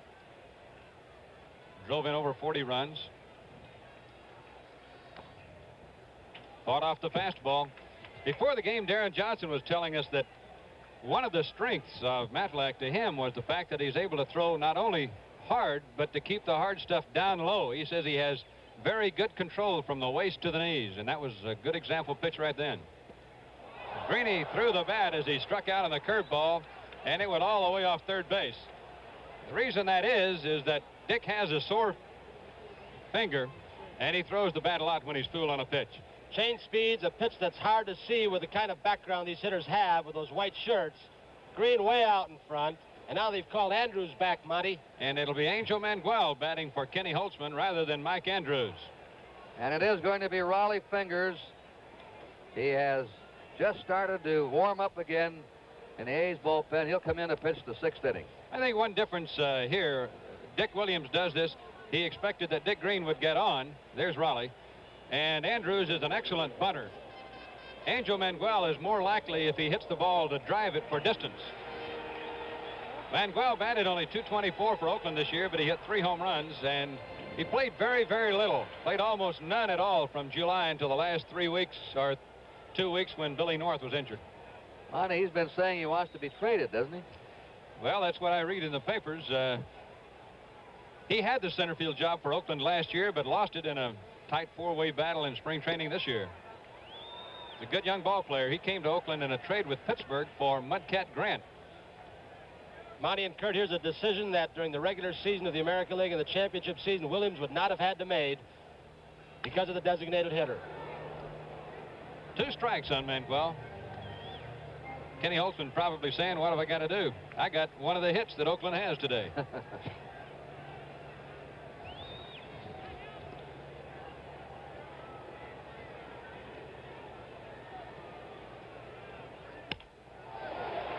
Nice play by Bud Harrelson, the shortstop, the Mets. Well, he's made one going to his left and one going to his right today. He has the range. This is getting a jump on the ball. Manuel didn't hit it all that well. He was hit right on the fist, it looked like, by a good pitch. And Harrelson got a good, quick break off of it because it was in on the batter. Harrelson playing the last 6 weeks of this season and through the playoffs the same as he did in 1969 with that great range. And he's been instrumental in getting these Mets to this World Series.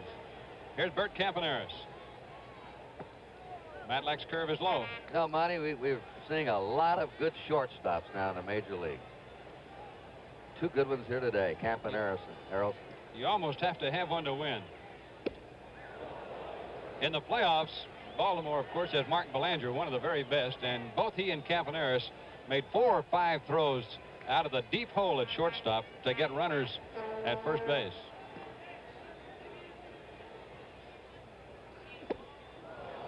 Matlack's gone to a curve, and it's a good one right now. He's had it down. It's a ball and 2 strikes on Campaneris. Campy has streaks of going to right field. But then he'll have streaks where he doesn't try to go to right for a week or 2, and he can hit the ball out of the park.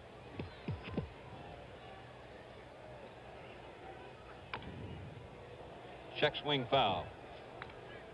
Invariably, when Campaneris starts choking up and going to right, his batting average goes up. With his speed, he should be a better average hitter than .250, which he had this year.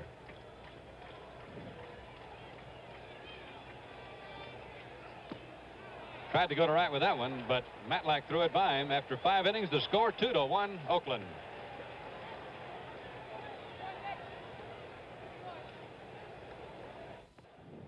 There's Mary Barry, one of the Oakland A's ball girls, and after the 5th inning here of all ball games, both she and Debbie Sevier, the other girl, will take refreshments out to the umpires, and that having been done, we're ready for baseball. Here's Debbie Sevier. Raleigh Fingers, the new pitcher, throws a big breaking slider. Holtzman in 5 innings gave up 1 run on 4 hits. He walked 3 and struck out 2. Raleigh Fingers, one of the top relief pitchers in baseball, this year won 7 and lost 8, but had 22 saves for the A's with a very fine earned run average of 1.92, and he's facing Cleon Jones with a count 1-1. He's extremely rough on right-handers with a sidearm slider, sidearm sinking fastball. Ball 2. And a wax mustache. Which became very famous in the World Series last year Sure because did. he was in 6 games. And 6 of those 7 games were decided by 1 run. Ball's fouled off the right field side and into the seats. I got a kick. The Minnesota Vikings are here in town to play the 49ers tomorrow. And Chuck Foreman, the brilliant rookie running back, he's quite a baseball fan. And they asked him who he thought he'd win. He said, well, I have to root for the A's because I like all their mustaches. He said they started something new and they're colorful, and he especially brought up the name of Raleigh Fingers. First mustache on an athlete of prominence in this area was, of course, on Ben Davidson of the Oakland Raiders. But the A's had just about everybody wearing them. Fingers a little wild right now himself. He's 3-2 on Cleon Jones, who rifled a double to left center field in the 4th inning.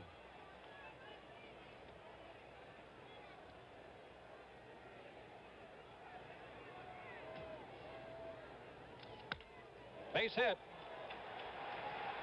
Fingers has to give in a little bit when he gets 3 balls, 2 strikes. And Jones socked it right up the middle. So the Mets have out-hit the A's 5-3, and here is Milner, who had a base hit in the 4th inning, and it knocked in a run. Now, Fingers comes in more overhand, doesn't he, Monty, against the left-handers? He does. He throws about 3/4 normally, but against the left-handers, as you say, he will try to stay up on top more. His fastball sinks better when he stays up. They constantly remind him of it. There it is, the good hard sinking fastball, but he missed with it. 1 ball and no strikes. Be interesting to see if the Mets get in a pinch hitting situation with a right-hander on the mound, if Rusty Staub can swing the bat. It was a little bit tight today during batting practice and yesterday during the workout. Maybe for a 1-shot swing and just the threat of his bat from the left side might help the Mets.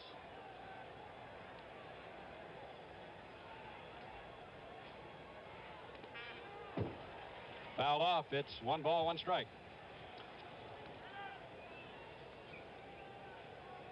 Oakland leading 2-1.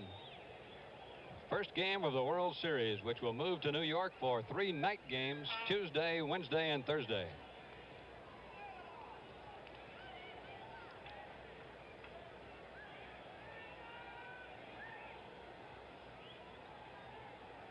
There's the breaking ball coming into the left-hand batter. The break on his slider is about as wide a break as by any right-hand pitcher in the league. Raleigh was born in Steubenville, Ohio, but grew up in Cucamonga, California. Ray Fosse calls for that one. He has only 1 play. That's to first. Jones goes to second on the full swinging bunt by Milner.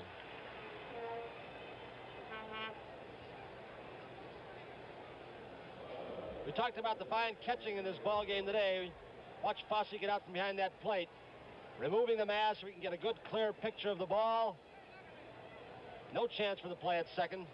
Tony, he has a quick release, doesn't he? He did another thing too well. He picked the ball up using the mitt. Rake it over in a 2-hand pickup, and the best thing he did, of course, was the communication with Raleigh Fingers, telling Raleigh to stay away. But the Mets now have 2 shots at tying the ball game with a hit. And here's Jerry Grote, who's grounded to second and lined to center. Big lead for Jones off second. Fingers looks him back in, and there's a drive hit deep to left. That's out if it's fair. Foul ball. That one just missed the foul pole. That's the area where the ball really carries in this ballpark. Down that line. And he got all of that one. Raleigh hung that pitch inside, and he'll do that off the sidearm delivery to right-hand batters quite a bit. He was lucky getting away with that one. Followed very hard by Grote, hooking away from that foul pole. Fingers got away with a mistake.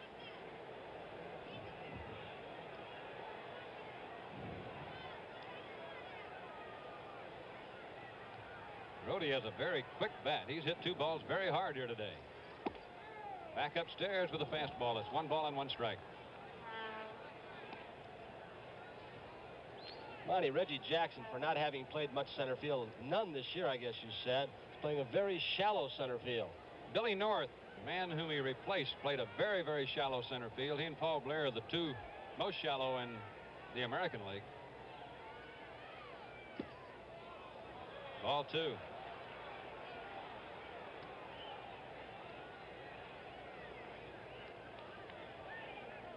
Raleigh Fingers. He started a few games this year, 1 or 2 games, 2 games.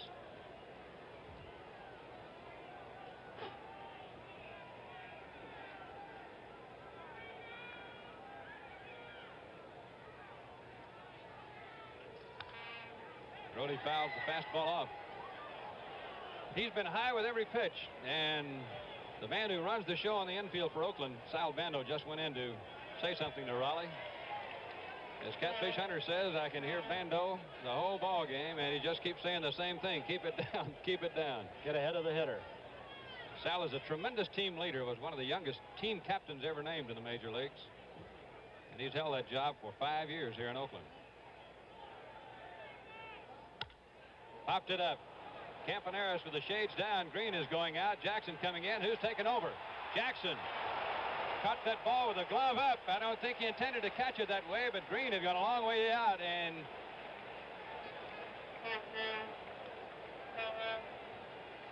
near collision. Green not hearing Jackson until the last possible second, then getting out of the way. That outfielder controlling the entire play, waving Green off. Good move by Jackson. As he slipped by him, the collision could have jarred it loose. there are 2 down, and here's Don Hahn. Score 2-1, Oakland over the Mets. It's the 6th inning in Oakland. Riley's going almost exclusively with a fastball right now. 1 strike to count on Hahn.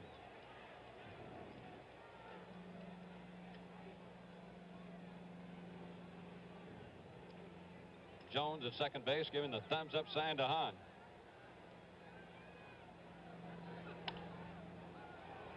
Two strikes now. With that stance, Hahn is definitely a right field type hitter. Out of the Mets bullpen, Harry Parker's gone to work for the 3rd time in the game.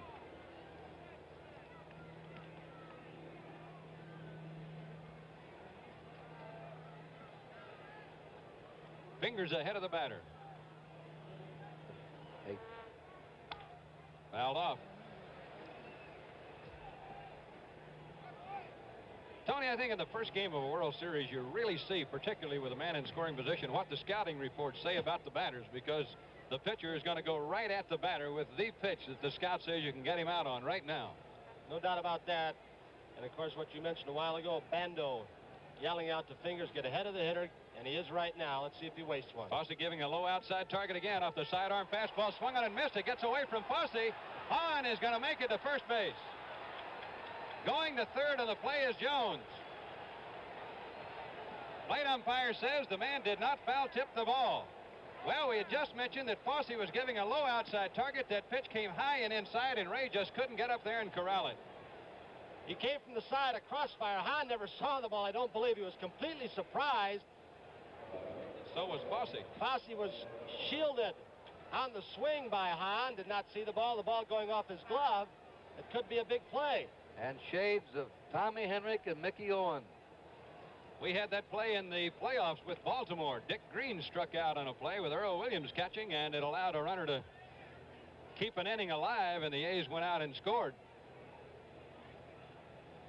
Now here is a tough switch hitter and Bud Harrelson, hitting right-handed today. He walked in the 3rd inning and struck out against Kenny Holtzman. Possibility with 2 down here, he might try to bunt his way on for a base hit if Bando plays him back, but Sal's going to play about even with a bag at 3rd. It's a strikeout and a passed ball. That pitch just took off.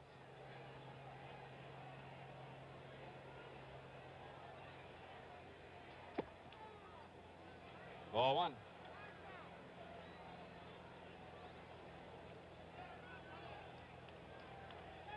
Well, he ordinarily has good control, but so far in this game, it's very apparent he is not throwing the ball where he wants to.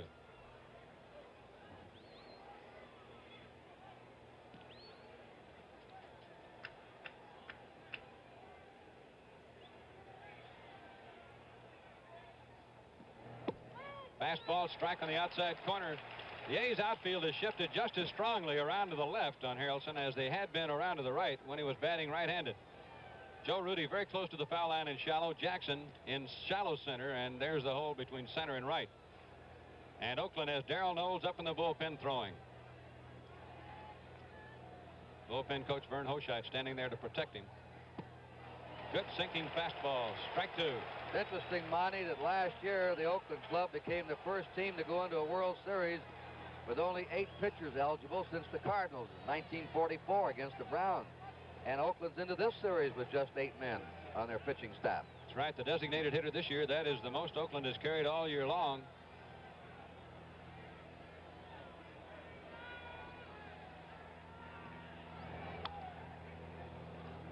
Harrelson, check swing, foul off into the Oakland dugout.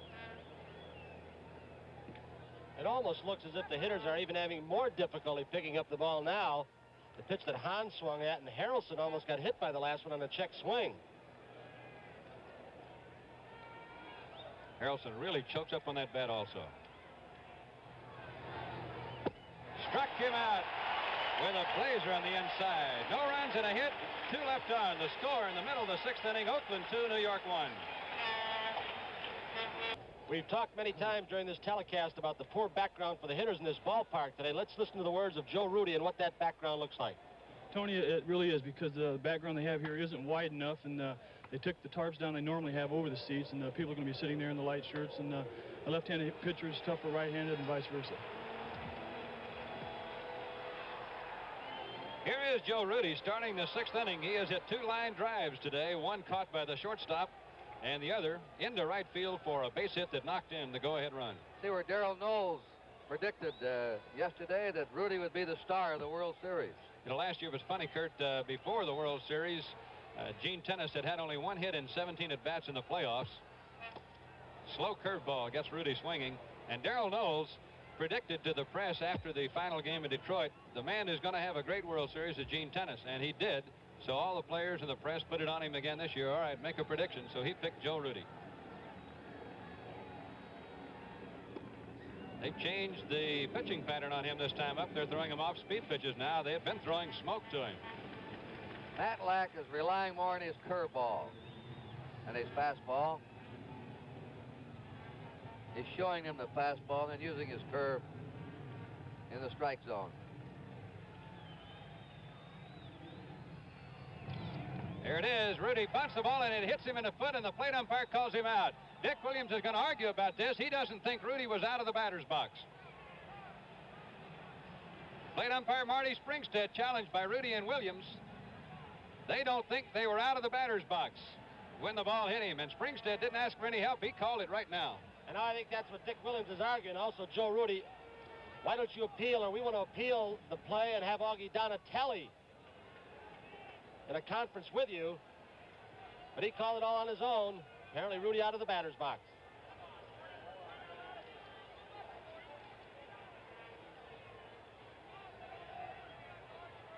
Tell you, Williams and Springstead have had a thing going all year long. If you want to know the truth, they have really had some tough arguments this year. Catcher will get the put out on this. Right. 1 out, 6th inning, and that brings up Sal Bando. There was no question about the ball hitting Joe Rudi. The question was whether or not it hit him while he was in the batter's box.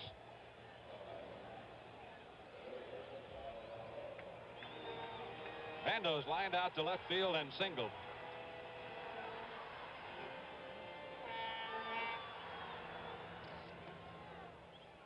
This is the man who had the comeback year for Oakland. Vida Blue did in the pitching staff, from winning only 6 last year to 20 this year. Bando had a low season last year in average, about 234. This year, he hit over 280, right at 290. Knocked in 98 runs, hit 29 home runs. It was a tremendous comeback year for Sal Bando.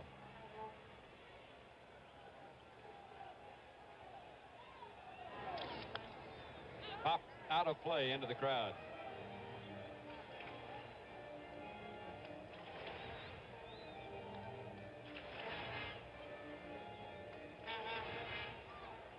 have many banners here, Monty, but those we do are for Willie Mays. They are for the hometown Oakland Ball Club. Mets fans are famous for banners.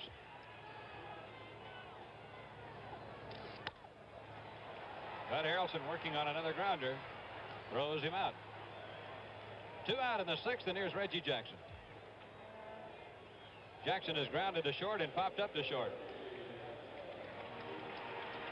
I tell you, for a guy who missed a couple of weeks or so, at the end of a season, it's kind of tough to get out of a slump when you see the pitching of Baltimore and New York Mets. It's tough to get out of a slump against that kind of pitching. Well, if he doesn't get a hit today, he's made 2 good plays in center field.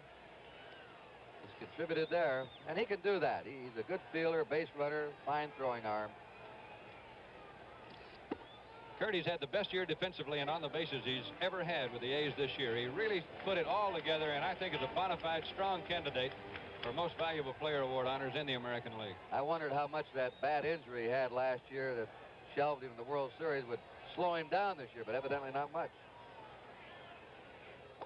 Early in the season, he seemed to really be afraid of testing it. He almost stole no bases at all. He didn't run hard, but about mid-season he started really going and has no fear at all of the hamstring pull snapping again.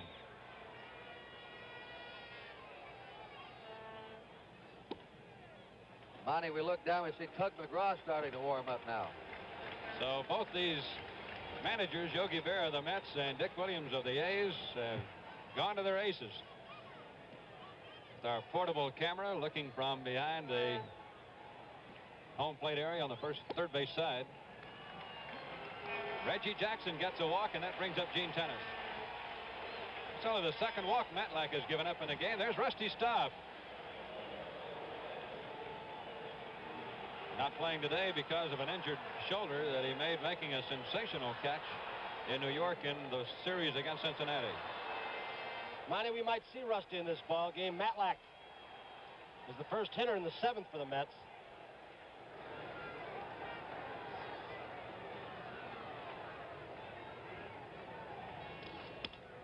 He really hit Tennis on the fist with that one. Millan throws him out, and that's all for Oakland. After 6 innings of play here at the Coliseum in Oakland, it is the A's 2 and the Mets 1. Game 2 of the World Series here tomorrow. Then we'll switch to New York. And Tuesday night, our coverage will start at 8 o'clock Eastern Daylight Time with the baseball world of Joe Garagiola. Then Game 3 of the series, the scheduled pitchers, 2 right-handers, Tom Seaver and Catfish Hunter. And now Yogi Berra makes his move. He lifts Matlack. He's going to pitch hit Kenny Boswell. Matlack was tenacious today. He allowed the 2 runs and the 3 hits that the A's have all in 1 inning. In the 3rd inning, and outside of that, he checked the A's and rather overpowered them.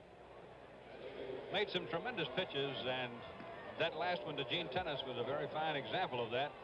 Came in hard and low, and Gino was almost handcuffed with the ball. Here's Boswell at 235. He's at 12 for 51 as a pinch hitter this year. 235 mark as a pinch hitter. He's from Austin, Texas.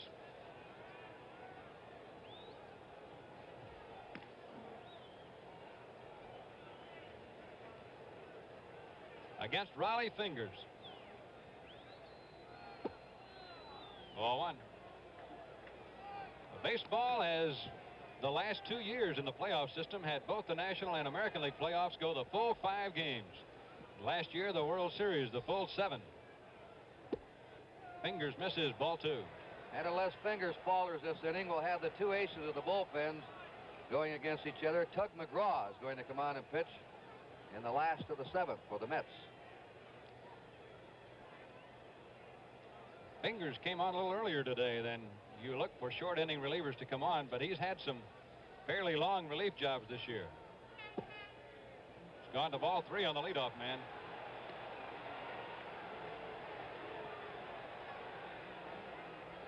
It appears that Boswell came out ready to take a look at Fingers and make him throw strikes. Darrell Knowles jumps up again in the Oakland bullpen.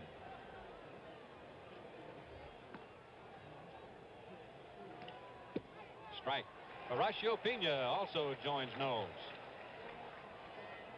There are two men who were not with the A's in the World Series last year. The other bullpenner, Paul Lindblad, was not here either. Base hit for Boswell to start the Mets in the 7th. Boswell crawls off the bench, gets a hit for Matlack, and now the top of the batting order, Garrett.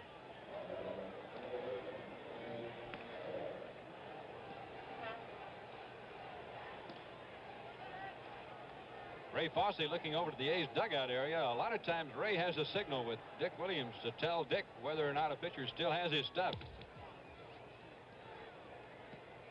Garrett bunted into a double play in the 5th inning. He's 0 for 3 today. Line drive to Green on one hop. That should be a double play to Green, to Campaneris, and then to Tennis. They got them both. Boy, Garrett hit that ball hard.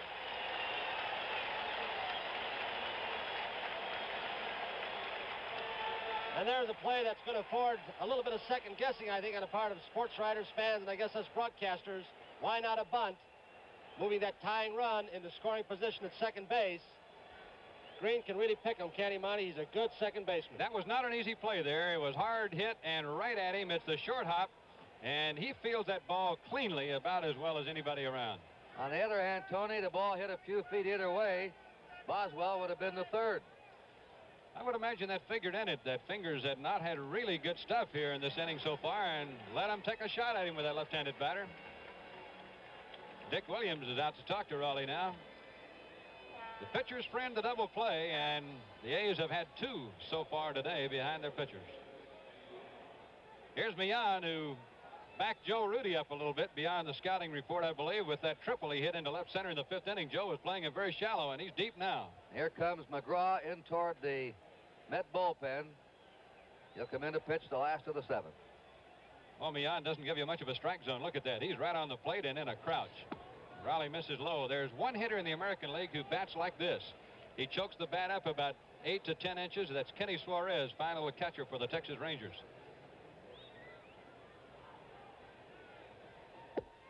Strike call. We asked Kenny one day this year, why don't you just get a shorter bat if you want to just use the end of it? Millan's hands and bat handle are actually in the strike zone.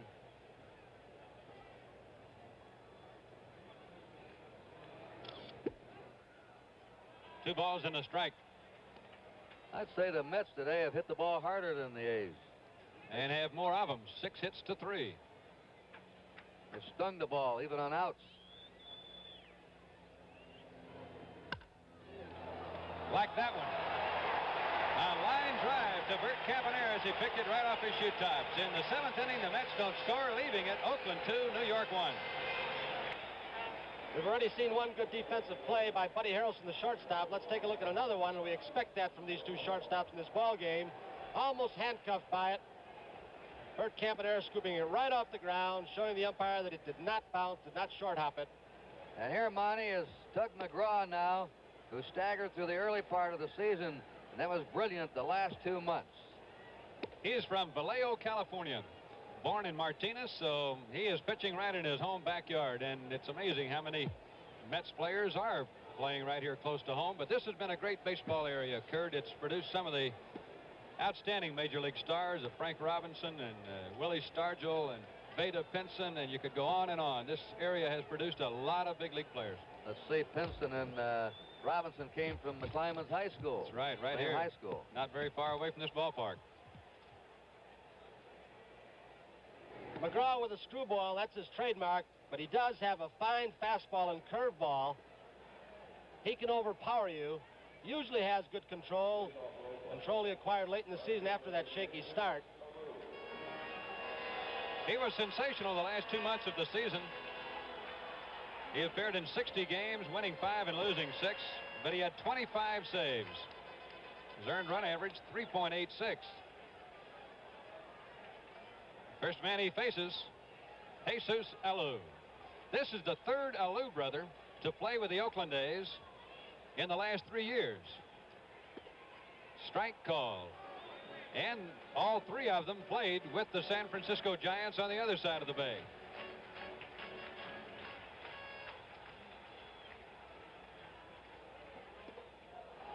No balls, 2 strikes. Good fastball by McGraw.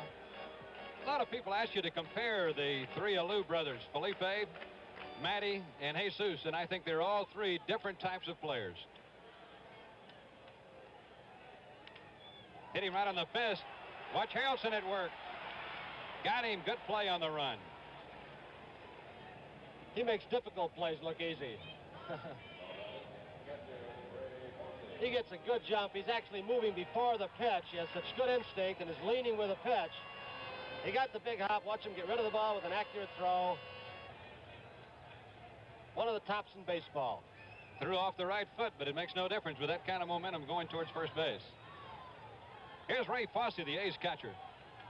Had 1 hit in the playoffs, but it was a big one, a 2-run double off Jim Palmer. Tried to bunt his way on. Strike 1. Score 2-1 last half of the 7th inning on a brilliant sunshiny day in the Bay Area.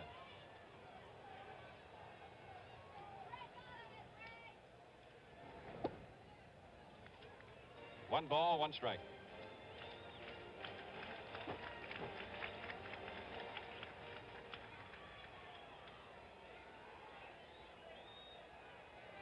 Screwball, and it came back and hit the inside corner.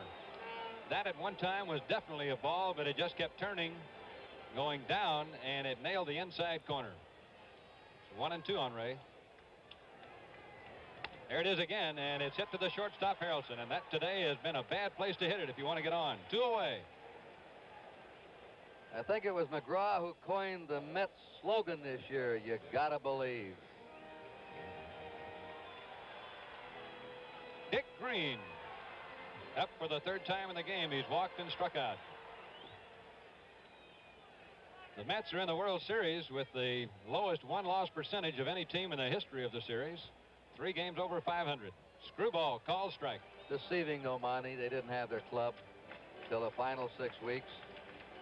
More than the fact remains they had to beat a very good club who had a much better 1-loss record to get here. Inside a ball. We had another team. 1914, the Braves came from last place to win the World Championship. The Mets are trying to do it now. Strike to Green. And the Braves in that World Series swept it in 4 games. George Stallings against Connie Mack.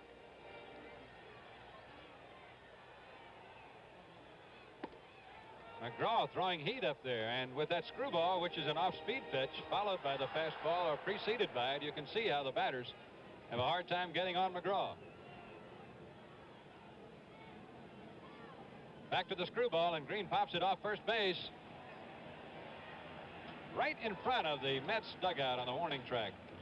You can see how far the runners have to go to try to catch a foul pop here. First baseman Milner ran a long ways that time. The distance. 4 years have made a lot of difference for McGraw. He was with the Mets in '69, but didn't pitch in the series.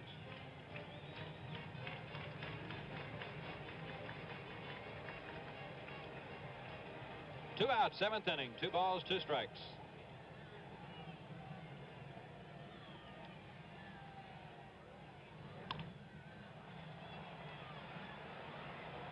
Harrelson to Milner, and 3 times in a row that combination worked for the Mets here in the 7th. The score after 7 innings in Oakland is the A's 2, the Mets 1. In the dugouts, Yogi Berra on the left, Dick Williams on the right. It's tense here in Oakland. We are in the top of the 8th inning. Oakland has a new center fielder, Vic Davalillo. Williams has Raleigh fingers on, and he's pitching to Willie Mays, and the first pitch is over, called strike 1. Mays got a solid single to left in the first inning. He's 1 for 3 today. There's the big breaking ball. No balls, 2 strikes. When Davalillo went into center field, Reggie Jackson moved from center over to right. That surprised you, did that, Monty? You thought they put Canigliaro in. Billy, fine defensive center fielder. There's a call, strike 3. Raleigh fingers followed that sidearm breaking ball with a buzzing fastball over the outside corner, leaving Willie up there. But Davalillo has played some outstanding defense for Oakland. When he came over here, he was strictly being purchased as a pinch hitter for Oakland to shore up the bench. But what he has played in the outfield has really been outstanding. He has made some great plays in the playoffs. You and Tony had that great pickup he made in left center field of a line drive out there the other day. One away in the 8th. Cleon Jones is 2 for 3 today, a double and a single. He scored the Mets run. 0-1. Fingers pitching the Mays on the last hitter, Monty, is the first time we've seen today the fingers of last year's World Series and playoff. He looked like he had his good fastball and slider. Here's the slider. Sal Bando to Gene Tennis.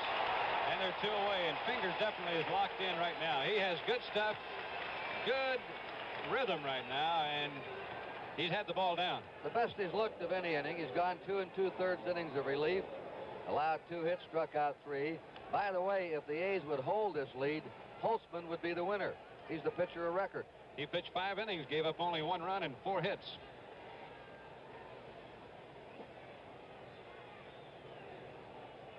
Milner is one of the few Mets who can hit the ball out of the park. Fingers has really got to work on him. Strike call. Good fastball thrown right over the top, and when he throws it like that, it sinks down and away from the left-hand batter.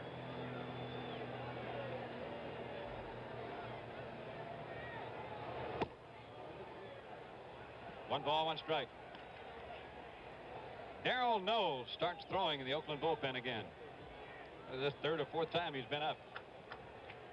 They'll want him in case of a left-handed batter. Base hit, right field. There was the curveball, and Raleigh got it up. Milner singled, and that brings up Grody. You see, Fingers, he was mad at himself. He turned his back to the plate and threw his hands up. Why did I make that pitch? Here comes someone else out to ask that same question. His name is Wes Stock, who incidentally was a minor league pitching coach for the Mets the year they won the World Series. So he knows this ball club pretty well. He took over as the A's pitching coach this year, and it wasn't a bad takeover. He ended up with 3 20-game winners. And then Catfish Hunter, a candidate for the Cy Young Award. You know, Monty, every time we see a left-handed batter up here for the Mets, they're hitting Fingers hard. 2 out, a man on. Grody the batter. Oakland leading 2-1. It's late. We're in the 8th inning. The Mets have out-hit Oakland today, 7-3. The A's wired their 3 hits together in the 3rd inning with a Met error for the 2 runs. 0-1. Curtin, did the Mets run very much? How about Milner? You see they don't steal very many bases. They stole the fewest bases. Only 27 bases during the year. They ranked 11th. The Pirates were last in stolen bases, only 23. They'll play some hit and run. It would be a different situation against some clubs in late innings of a 2-1 game. Fly ball off first. Out in no man's land. Dick Green is after it. So's Tennis. Tennis picks it off right in front of Green's head. Very fine play by Gene Tennis, who's converted to become an outstanding first baseman this year. Ordinarily, this would be the second baseman's ball. Green coming over as quickly as he could, but with a right-handed hitter, he had to go a little bit farther. I don't think he could have gotten it had Tennis not. The score, 2-1, Oakland. And now, program note. Dom DeLuise demands to know about his mother's secret romance on Monday's episode of Lots of Luck. The comedy continues later on Monday night at the movies. And Brian Keith and Doris Day star in the hit movie comedy With 6 You Get Egg Roll, right here on NBC. There's 5 with Egg Roll, and here we are now in the last of the 8th inning. We're waiting to see if Raleigh Fingers is going to come out and bat. He's scheduled to lead off in the last of the 8th, and defense right now is the difference in this game. Felix Mion, who made only 9 errors all year, let one go through his legs that led to 2 unearned runs for the A's in the 3rd inning, and those 2 unearned runs have been it. The A's leading 2-1, and Fingers gets a hand from the hometown Oakland fans. Curtis, at one time in his career, has hit one out of a ballpark. He had a home run down in Texas last year. This will be the 2nd time he has hit this year. And McGraw starts him off with that screwball. Strike 1. McGraw's looked very sharp. Mets in the top of the ninth will have the bottom of their batting order up. That's a ball, 1-1. You talked about Bud Harrelson being busy. He's had 9 chances today, 4 putouts, 5 assists, and the World Series record is 13 in a 9-inning game. Raleigh had a pretty good cut right then. 1 ball, 2 strikes. And you go back to 1917 to George Weaver of the White Sox, who had 13 chances. Harrelson's had 9 today. And handled them perfectly. Back to the Hummer, and he missed outside with it. It's 2 balls, 2 strikes. The Mets have 1 run, 7 hits. The A's 2 runs, 3 hits.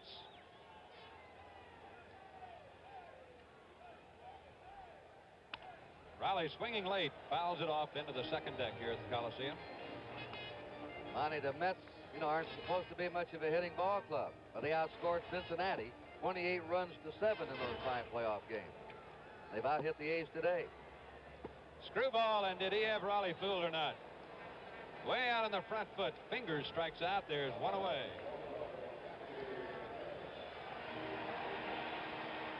Boy, there are a lot of pitchers throwing that, and I don't know why it is, but it seems that most pitchers who throw it are left-handers. In the American League, there are a lot of them throwing it now. Here's Raleigh Fingers, or Bert Campaneris to follow Fingers. McGraw can bend one the other way. That's a curveball coming in to Campaneris, and it's high for ball 1.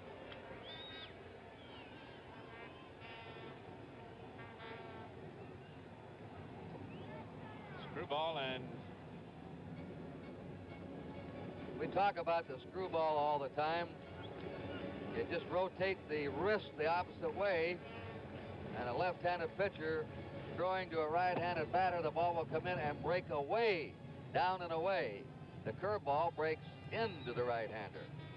And it's the change of speed on the pitch that makes it effective about as much as how it breaks. It really doesn't usually break all that much, anything like a curveball, but it's the change of speed, too. Campy bunts to the first baseman.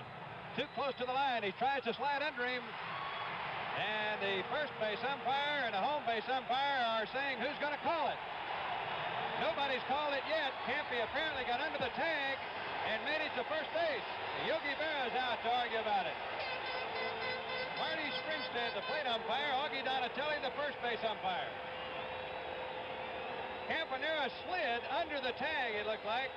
And the question was, did he go out of the base running path or did he stay in it? Well, that's a typical Bert Campaneris play. He was beaten badly, 30 feet from the bag, and just slid right under the first baseman. Here are a couple different angles on this. Now, there's Milner.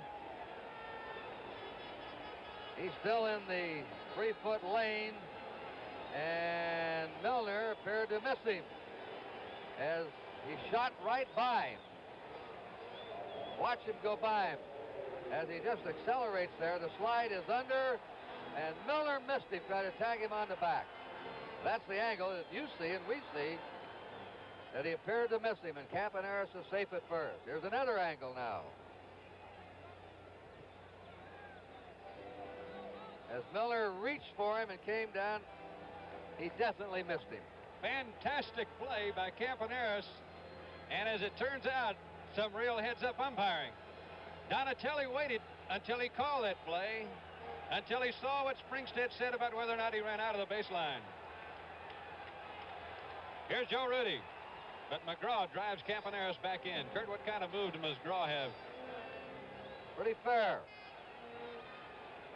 Campaneris gets a hit on that bunt, by the way. There's a good move. He took his foot off the rubber and threw sidearm. He never did drop down to the stretch position. Campaneris stole second in the third. With 1 out, the A's leading 2-1. Another run would be big for them.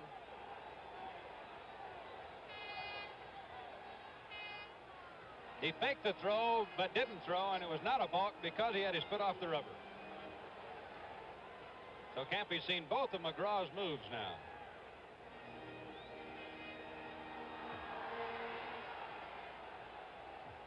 Rudy can hit behind that runner, can't he, Monty? Good right field hitter and a good power hitter to the opposite way. Campy was baked back into first that time. Of course, a man like Campaneris puts that extra heat on the pitcher. McGraw's got to think about keeping him close. Think about the plate. This crowd has been kind of quiet up until Campaneris gets. He turns the crowd on when he gets up there.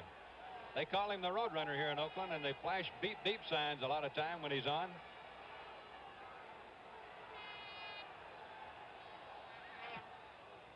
Rudy got a fastball then, and that's one reason Rudy likes batting second. Behind Campaneris, he does get a lot more fastballs to swing at because that pitcher wants the catcher to get the ball in a hurry. But during the season, Kurt, Billy North was the A's leadoff man there most of the year, and Campaneris batted second. Oh, what a bunt. Rudy throws out Joe Rudy, and the A's are playing for one more here with one out. This Grody's a good defensive catcher. They really got out there in a hurry. Ball almost stuck on the bat of Rudy's that time. It was so soft. Now with a left-handed batter coming up next, Sal Bando batting here. Yogi Berra is going out of the dugout to talk as to whether to pitch to Bando, which leads you to believe that maybe Joe Rudy was batting on his bunting on his own there, Kurt. Might have been. Reggie Jackson scheduled up behind Bando. The A's ahead 2-1 in the last of the 8th, and you Met fans looking to the 9th. Don Hahn, Bud Harrelson, and McGraw, the bottom of the order, the scheduled batters. Find out in a hurry. If Grody stands up and holds his hand out, they're going to walk him. You think he's used to the World Series competition? I don't think there's any question why he didn't seem to be too nervous today before the game. They're going to walk Bando. Well, this is percentage baseball because Sal Bando has been the hottest hitter Oakland has had. He and Joe Rudy for the last, well, Rudy for 2 weeks and Bando for a month. And with the left-hander McGraw to pitch to the left-hand batting Jackson. Though they're bringing up the leading home run hitter in the American League, they're bringing up a man who hits for a higher average against right-handers than left-handers by far. Jackson's going to be due sometime. He was 3 for 21 in a playoff. He's 0 for 2 today, but he's up against a rough left-hander right now. And Kurt, don't be surprised to see Jackson try to go to left field here. He will do that with a man in scoring position a lot of times. And they're playing him deep out there and straight away. All 3 outfielders in the normal position.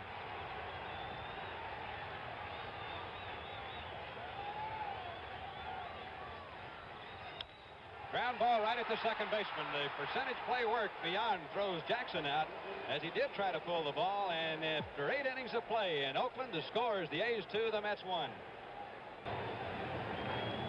The preceding announcement was made on behalf of Major League Baseball. Pinch hitter now for the Mets in the top of the 9th inning, Ed Kranepool, who had an outstanding playoff series for the Mets. He'll go against Raleigh Fingers, who came on in relief of Ken Holtzman. Holtzman pitched the first 5 innings and very effectively, allowing only 4 hits and 1 run.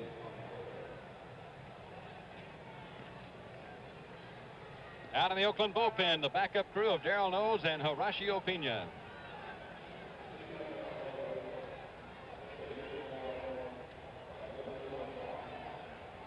The Mets have 3 outs left. They trail by 1 run.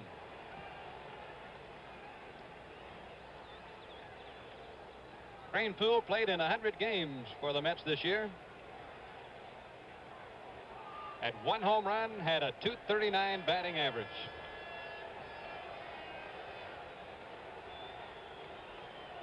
And here we go in the 9th. Line drive right to Campaneris, and I'll tell you, the A's have had a lot of line drives hit right at them today. The Mets have hit in tough luck. They've hit the ball harder than the A's all afternoon. By the way, they're down to just 2 left-handed hitters now. One may not be available, Rusty Staub. The other one is Martinez and Hodges. 3. Fosse and Bando having a little conference. Bud Harrelson is due to bat, and we're going to have a pinch hitter. You see Staub down there. Rusty Staub's out. Also Ron Hodges. I believe it'll be Hodges to bat first for Harrelson. And that'll be it for their left-handers unless Martinez comes up and he's a switch hitter. Hodges played in 45 games for the Mets this year at 33 base hits. 1 home run, 18 runs batted in. They're going over the scouting report again right here. Monty, just checking our scorecards. In the 7th, Garrett hit a wicked shot into a double play. Then Meehan lined to short. And here in the 9th, Brainpool is lined to short. Grody lined to center in the 4th. Some days they drop in, other days you hit them right at somebody. Ron Hodges, the batter now for the Mets. He's a catcher. Franklin County, Virginia.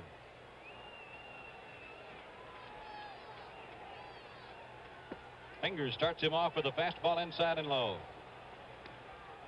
1 ball, no strikes. The Mets are going to have one last shot at it with their number 1 man, Rusty Staub, who's left on deck. Ball 2. And depending on what Riley Fingers can do with Hodges might depend upon what Rusty Staub does.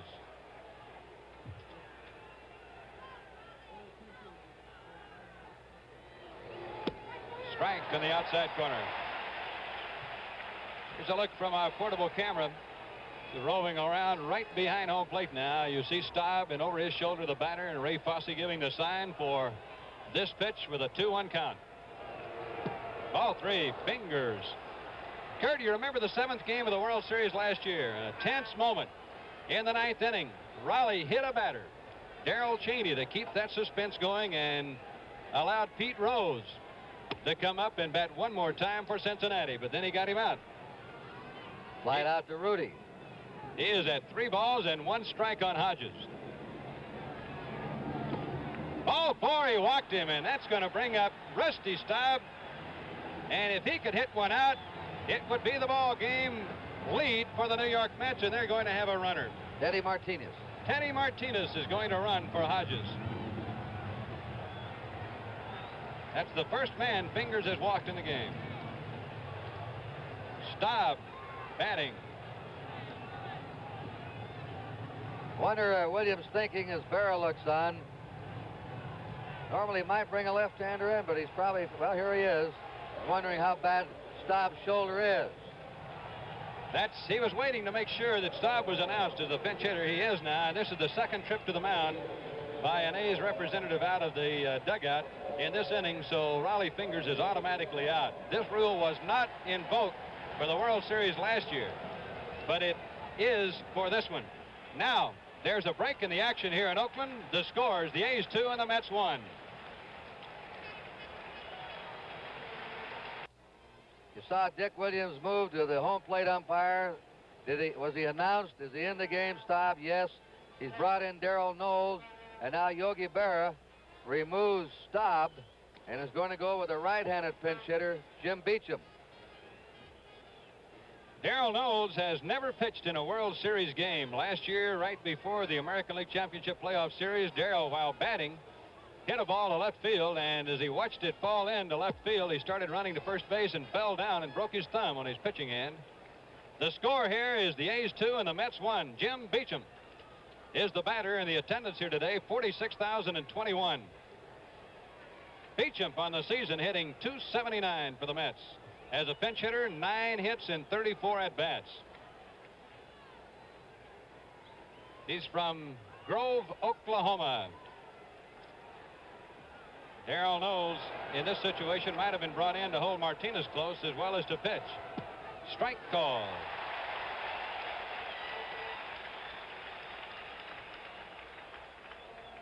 Knowles appeared in 52 games for Oakland this year, 5 of the times as a starter.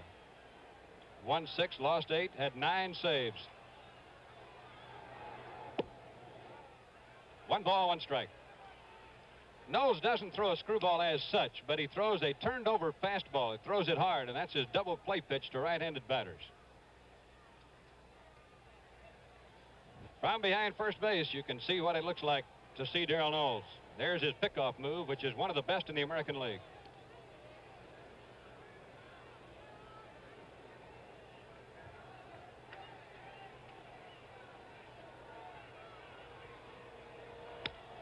Little looper. Dick Green, sensational play. Can't get it back to first, but what a well-timed jump that turned out to be. And I think after he caught the ball, he wanted to throw, but he was off balance, and he was afraid to throw it away. Then he made another shot at first. Watch him. Green has been very steady today. He's a short man, but he had perfect timing on that. He handled the double play ball in the seventh. Off the bat of Garrett, that was a wicked shot to him. Charlie Finley, the owner of the A's, the sole owner of the team now, knows his club is 1 out away from capturing game 1. Boy, we have seen some plays by the infielders here today, and that was one of the best. Here now is Wayne Garrett. 0 for 4 today. He's hit into 2 double plays.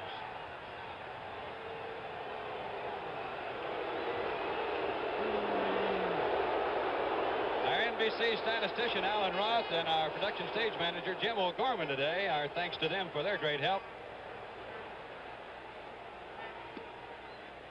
This, of course, here you are. You're in the 9th inning, 2 down. And the game is slowed down by this man coming out for personal attention. Same thing happened here the other day, Kurt, with Catfish Hunter pitching that sensational game in the 9th inning. He had his concentration zeroed in on the Baltimore players, and all of a sudden fans started climbing on top of the walls in the outfield, and it really broke his concentration, and you have to recycle to get going again. So now Darrell Knowles will work on Garrett.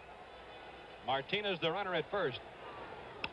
High foul ball out of play. Garrett had a pretty good cut at that one, and he has some power. Knowles got that ball higher than he wanted to get it to Garrett. 2-1, Oakland leading. They have led since the 3rd inning of the game. If the A's get out of this one, they'll be breathing big sighs of relief down there in their locker room. Tony Kubek is on the field. He'll be interviewing one of the players after the game. Fly ball right field. This could be it. Reggie Jackson coming in. He's there. He's got it. And the A's win the first game of the 1973 World Series, setting off the Finley fireworks. And I'd have to say it was defense for the A's today. The error by Felix Meehan cost the Mets the ball game in the 3rd inning. He'd made only 9 errors all year. He let a ground ball go through his legs off the bat of Campaneris. It should have been the 3rd out. A run came in to score, then Rudy singled, and both A's runs were unearned as they win it 2-1. We'll be back. Tony Kubek will be interviewing some of the stars. We'll have more of a recap right after this message. All right, let's quickly go down to Tony Kubek. All right, with me with the manager of the Oakland A's, though still the world's champion, winner of this first ball game, being congratulated by Charlie Finley. Charlie, congratulations. You got another one under your belt. Good to see you looking so good. Thank you very much. You got a good man here, don't you? Dick, you had to make a decision in this ball game. You didn't have many decisions like it all year long. A 2-1 ball game. Holtzman, no designated hitter in the World Series. You took him out. Well, Ken hit the double and had to run hard and slide hard in the second. And then the ball that got through Meehan on the next hitter, he had to run real hard all the way home. And, of course, we got another run after Campy steals second and Rudy gets a base hit, but it took a little steam out of him. He went 11 innings 4 days ago. He only had 3 days rest. And prior to that, he had missed. We let him bypass one turn because he had thrown more innings this year, Tony, than he had all year in his previous career in 1 year. So he was a little tired. He got the victory, a well-deserved victory for him. A great relief job by Riley Fingers and Darrell Knowles. So we're just quite pleased to get off on the right foot. You know, it's difficult from up where we are, Dick, being so far away from home plate, but it did not appear, even though it was a low-scoring ball game, that the pitchers were particularly sharp until McGraw came in, then Riley seemed to have a good inning. Well, I'll tell you, Mr. Matlack, even though he got the loss on it, both runs were unearned, he's very, very tough. I was proud of all three of my pitchers. Mr. McGraw, I have caught his act before. I think there's going to be a low-scoring series. I'd be surprised if it wasn't. I think games will be like this, and anything can happen. We'll probably be back here next Sunday also. Did you find anything out about the Mets in today's ball game that you didn't know before? No, not really, because we know they battle, and they'll come back even harder tomorrow. This is why they won their division. I think they're a super team with a super manager, and it's our privilege to be playing against them in the World Series. We'll take you to tomorrow's ball game, Vida Blue. What about Vida? Vida has been just great all year long, and he's geared for it. We haven't been keeping charts ever since we cinched our divisional title, but he kept a chart today for his own information to go along with the other information we have, Tony. So we know he's interested also. Dick Williams, good to get that first one in your home ballpark under your belt. Congratulations. Thank you very much, Tony. Our thanks to Dick Williams. Let's go back upstairs. You can see that Dick Williams is being very cautious about underrating the Mets. Again, the final score, 2-1 Oakland. In a moment, we'll continue to review the action of today's game.